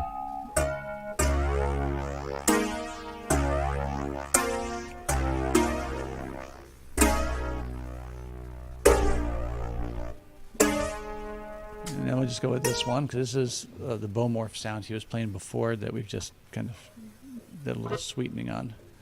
There you go.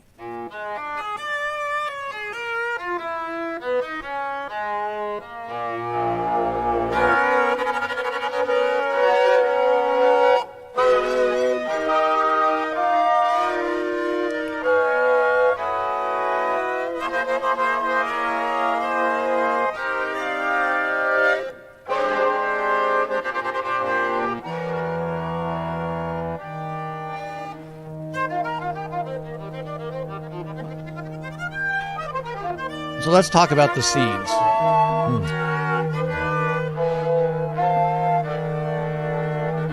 So this is what we were talking about before. For each scene, you pick the value of every one of these controllers.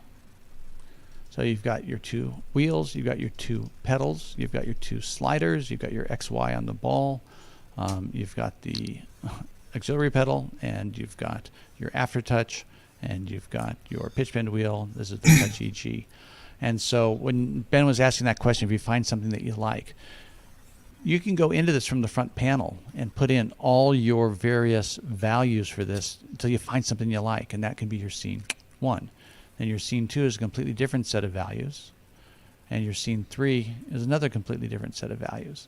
And you can see some of them change, some of them don't, but every one of these things can influence the sound depending on how you've built it and all that very primitive way I showed you a moment ago. So you could have one of these scenes just go totally crazy. You can have things that are very, very similar.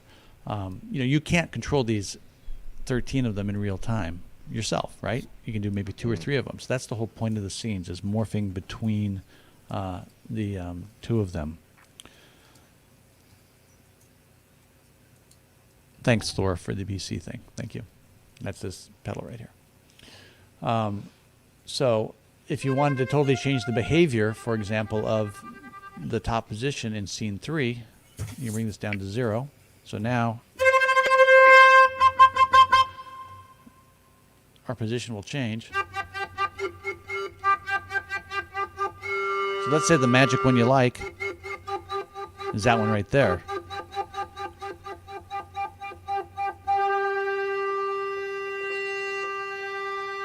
That's our new scene 3. Okay.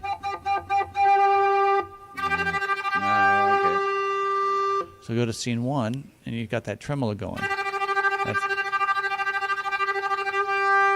So let's say I just don't want it there, but I want a little bit of it here.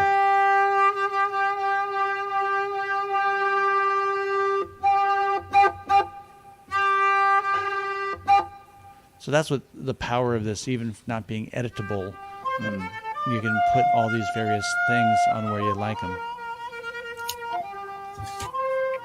And I think one of the reasons you just demonstrated why they didn't make all of this stuff programmable from front panel, because no, I'm not. I just think that any parameter can make the sound go off the wheels immediately. And I think that's just not something that your average keyboarder is, expecting. So I think it's, given the complexity of this engine, I think it's very understandable. And then they came up with this to make it accessible as much as possible with an approach that a keyboarder can, by then can understand, which is the whole controller thing, and make it this complexity accessible with the scenes, which is basically, in this day and age, you call it macro controller. Yeah. And So that's what I dealt with, 90% of the time when I was, dialing in my sounds, and they came out different from other people's sounds. So it's definitely, I wouldn't say it's sufficient, but it's a lot.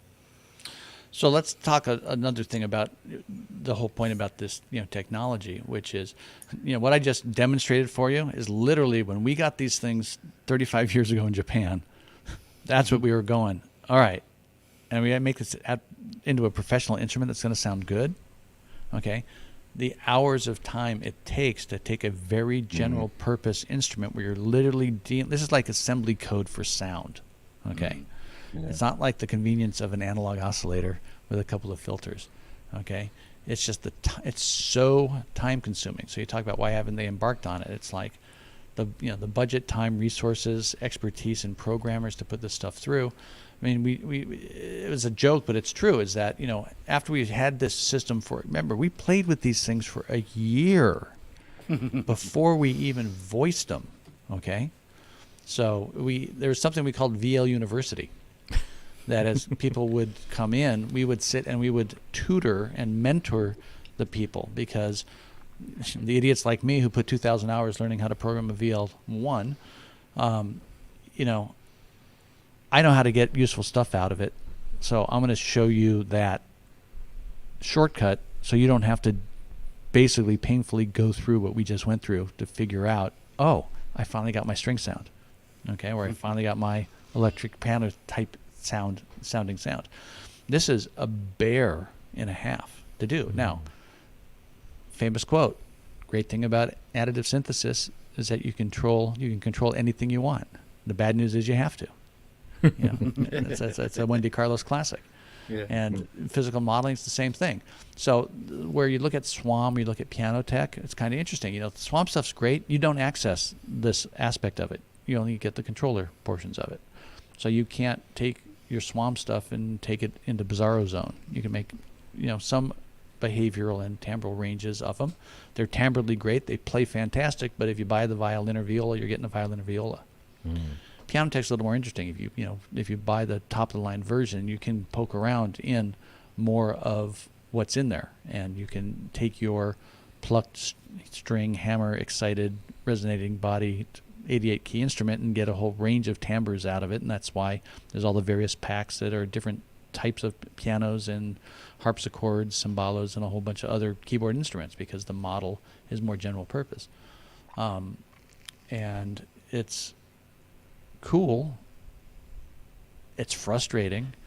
And the first thing that people said about the VL, it's monophonic, $5,000, and I can't program it? You don't want to. Trust me. I mean, seriously. I mean, and again, the sounds that are in there are hours of works of finessing the cracks. Okay, and then adapting. So, like, look, the whole point is you start by deconstructing what people have done before. All right, you see what's in there, what's programmed, you mess it around, say, okay, I see how that's playing with it, so now you can do stuff. But literally building from complete scratch, you know, I mean, it's tough. One of the things we haven't touched on is the trackball, if that's what it's called. Yeah. It's an XY controller, and the funny thing is there's very few presets that actually use it.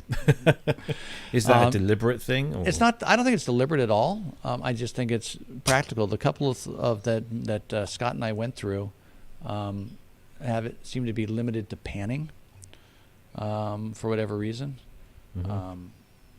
But you can you can modify a patch so that you make so that's one of the things you can do as a user is you can say, hey, reassign it.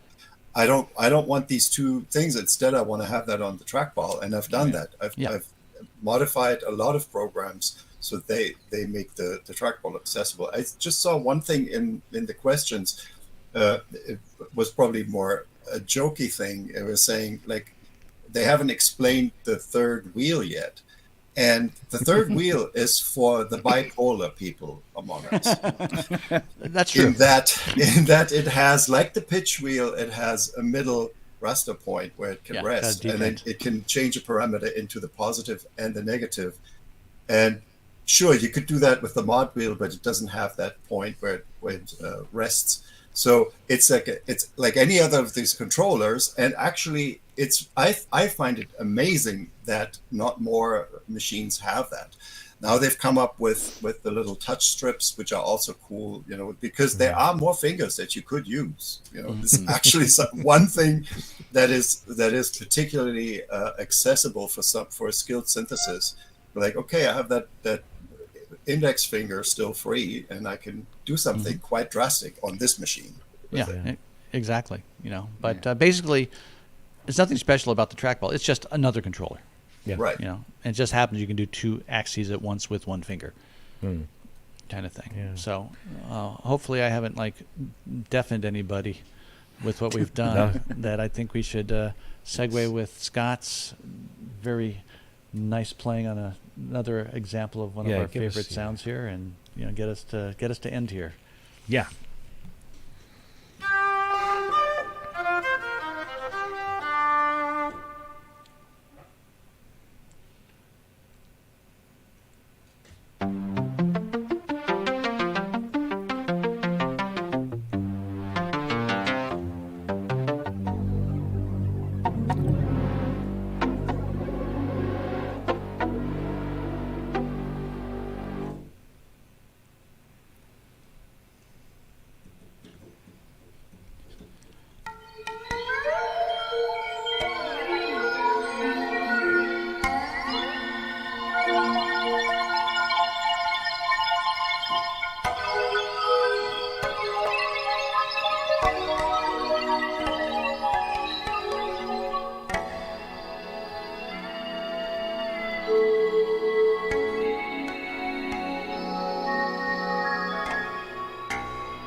All.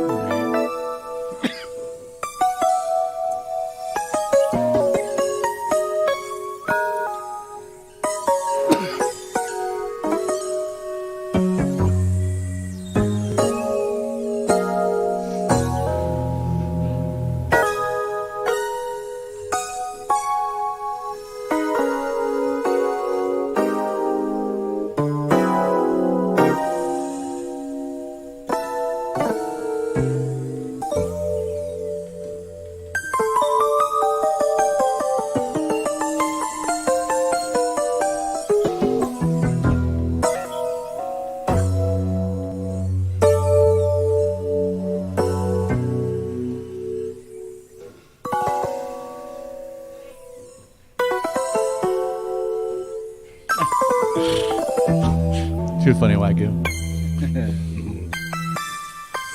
I could listen to Scott do this all day. In fact, when we tested it with Robbie, we did like 4 hours. It was freaking awesome. By the way, Reinhold, I don't want to embarrass Scott, but as long as it stays here, he wants to know if he can come over and record some tracks. He's got some tune ideas. Of course. Jesus.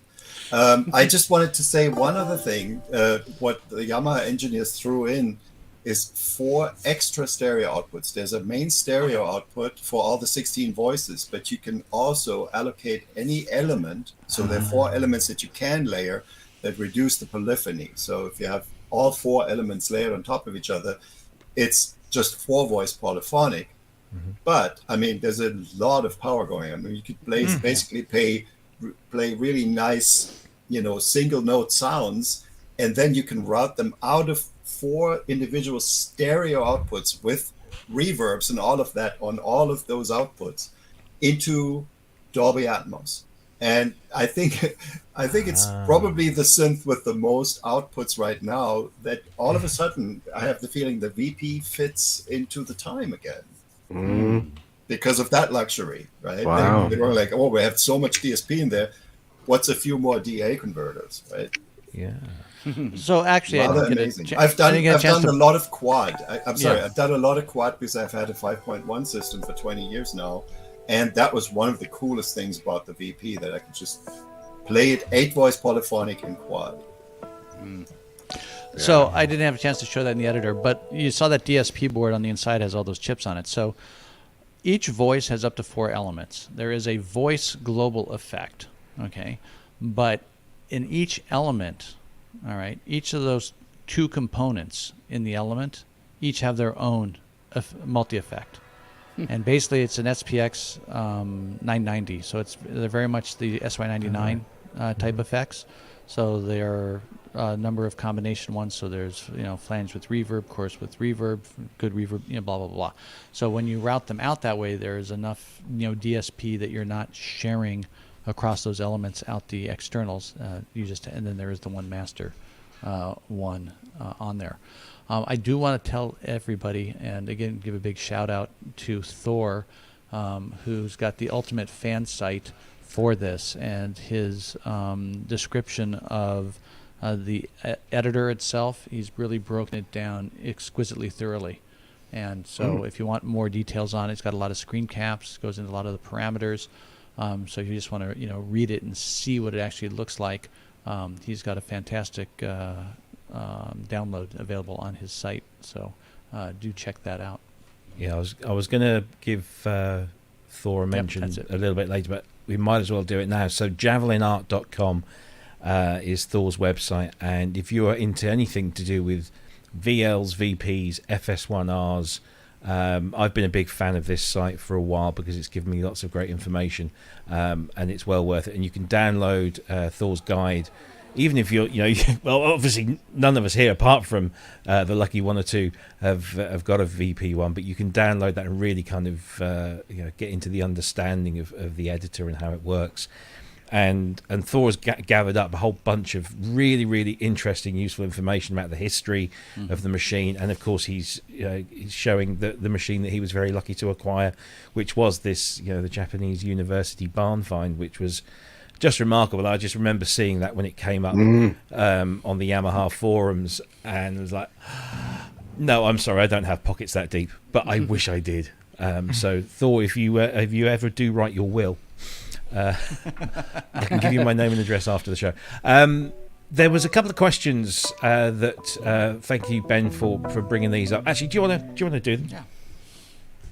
Hey, me? Yeah, you. you. Sorry. Do some work. Sorry. Yeah. Honestly, pay these people. Well, Lady Aptitude asked, does Scott have a No Talking VP1 demo video on YouTube? If not, would he consider doing one? I could listen to this all day. This is really like one of the first times I've played it in years. So no, I don't have one, but I'd be happy to do it. You know, it'd be fine. And we'd be happy to host it. Sure. Absolutely. Yeah. We could work something out, I'm sure. Yeah. Cool. Excellent stuff. And there was another one there, Ben, I think. Yeah, from Dieter asked... Dieter, yeah. Dieter asked if is any songs or film scores out there where the VP1 was, I suppose, prominent in it, so you could really, spot it. Does anybody know of any of those? Obviously, Reinhold, you must have done a few things.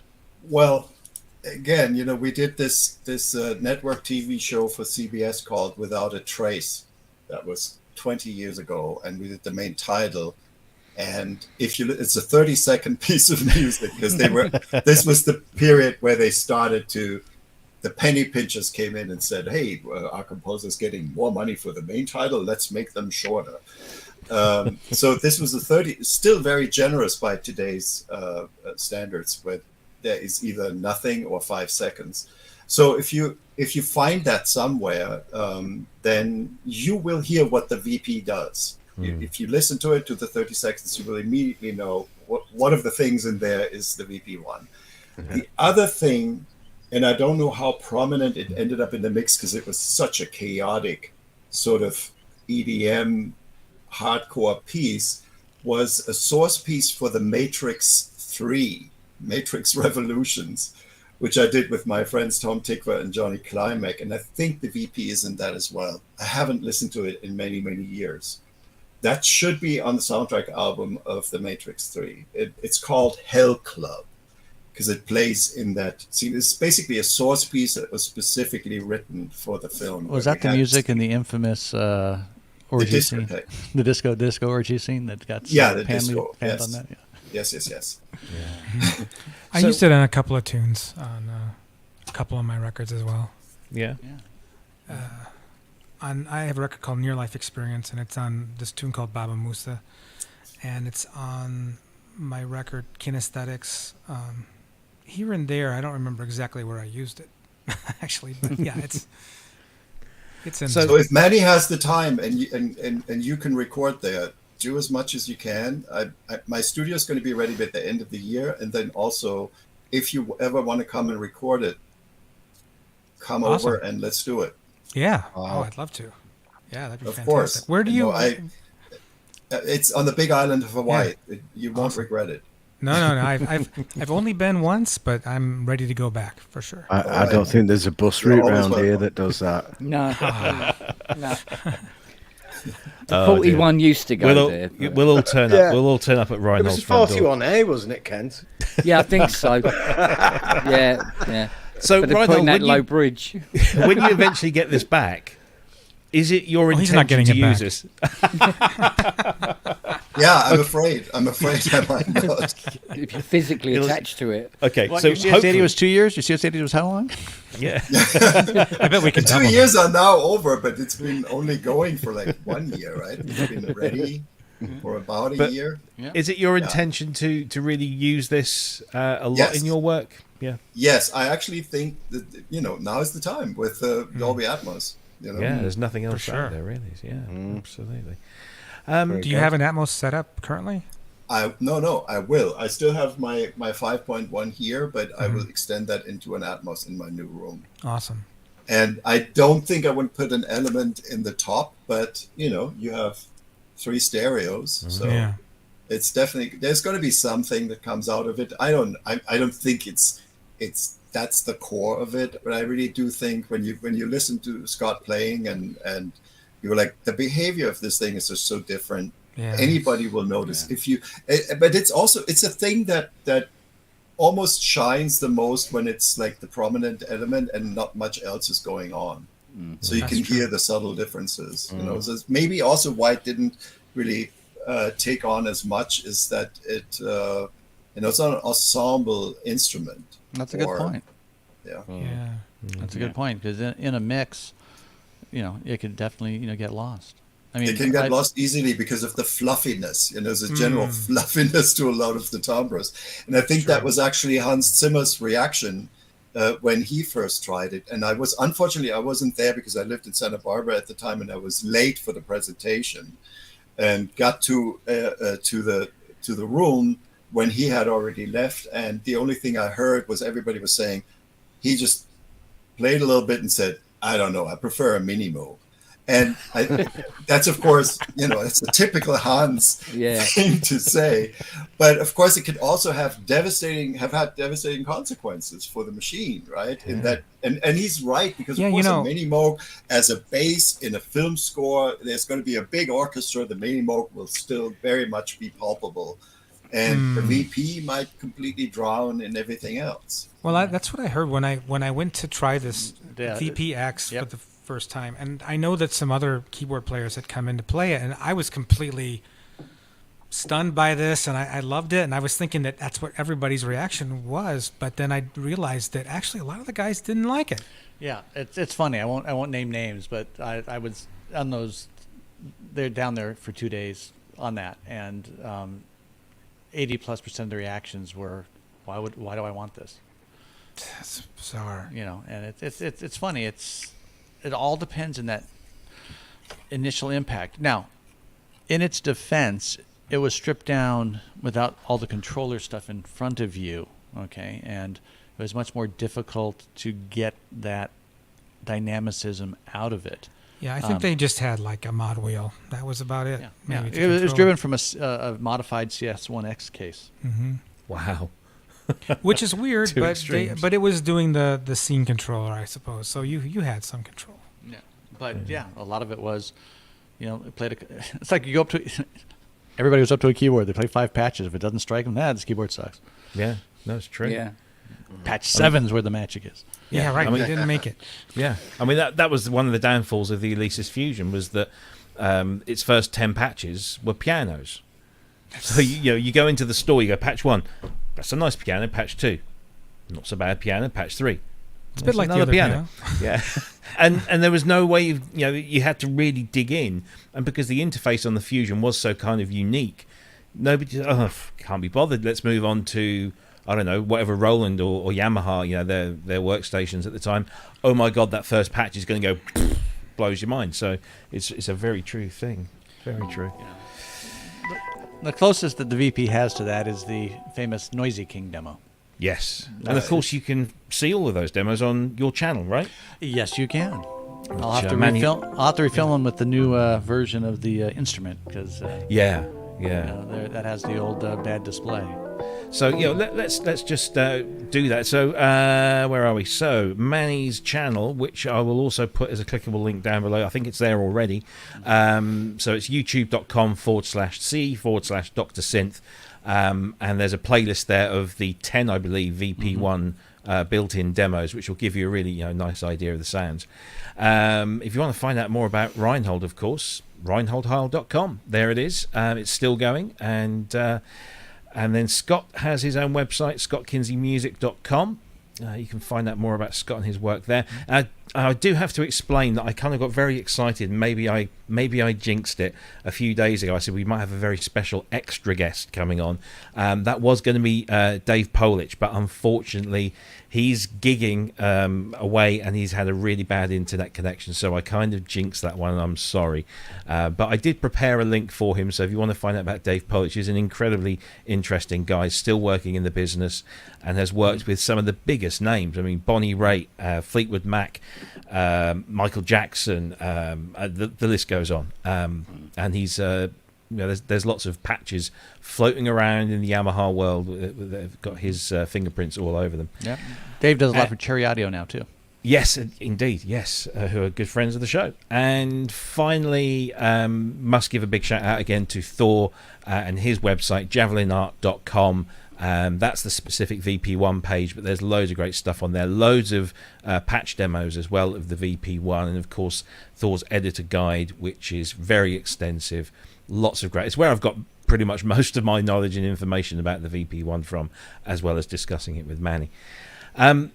I think we should draw this to a close. We really have shot over, but I'm so grateful to everyone for joining in today. First of all, I just want to say a massive thank you to you, Manny, for setting this all up and corralling all of the guests and setting up your cameras. And again, please pass on our sincerest gratitude to your good wife for apologies for taking over the room, but it's been brilliant. So thank you. Yeah. Thank you. Scott, My pleasure to do it. Just the machine deserved it, and be able to hang Absolutely. with guys like Reinhold and Scott is always worthwhile. I can't begin to talk about this because without Manny, there wouldn't be a functioning VP1 in my life at all, let alone that one. Yeah. Well, his He put went- Manny's signature on the back. Yeah, Please, actually, I was, There you I go. we was should sign it. thinking that, yes. Yeah. Yeah, there you go. Well, maybe on the bottom. And Paul, you and Paul. Yeah, Paul. Yeah, Paul for Yeah. sure, because Paul Yeah. went beyond the call. Yeah, I mean, Yes. I don't want to embarrass him, but I mean, he charged us something, but it was embarrassingly way Yeah. too little. yeah. You've assembled, you've assembled at most of this show. You've assembled a great team of people to get that thing working in. And as a fan of the machine, somebody who will probably never get to see one in the flesh, let alone touch one, it's been a real pleasure to have this. So I'm thanking you, massively, for giving me this experience, and I should be watching this show back a lot, I think, and hopefully a lot of other people will too.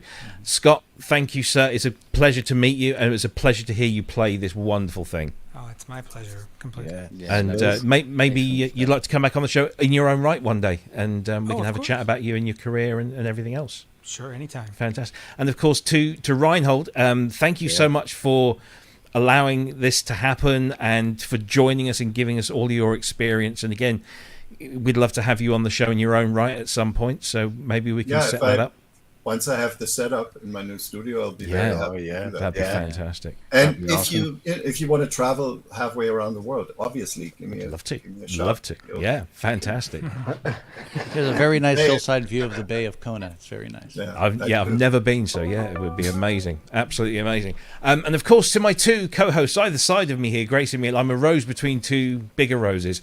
To Ben, thank you, mate, for looking after the questions, and to Kent, thank you for not falling asleep.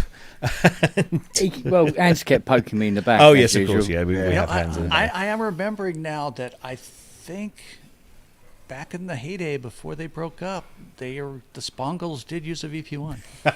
Yes. We did, but mostly Oh, well. to sleep on. We'll have to. Yeah. to warm the house. Yeah. To warm the van. Bongles. And hopefully we will nail hands down and get him on the show. It's he certainly- said, yeah. he has said just yes. We not- just don't know when. When? But we're working on it. We're He's, working on it. well, he's busy, he says, but but at some point the school will be finished. You know what'll happen? Hey, He'll send I one of his assistants. I think I should go to LA when I pick up the VP, and it should make a little detour. Oh yeah. Go to Santa Monica, Yeah. put it up there, and see what he says now. Yeah. He's in London. Yeah. Oh, he's in Oh, London now. damn. Yeah. He's here. So, Does he have air conditioning? do you know what? It's exactly what he said to me. Yeah. That's also bet half he the reason we're in the living room. It's the coolest place in the house. Yeah. Yeah. But unlike me, he remembered that he had air conditioning. Yes, because Kent has got a new purpose-built, what do you call it, workshop, I suppose.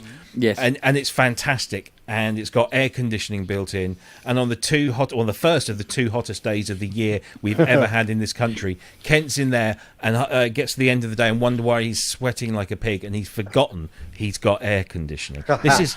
This is the UK. We are just not used to No, we're that not. heat, and we're not used to having aircon. So.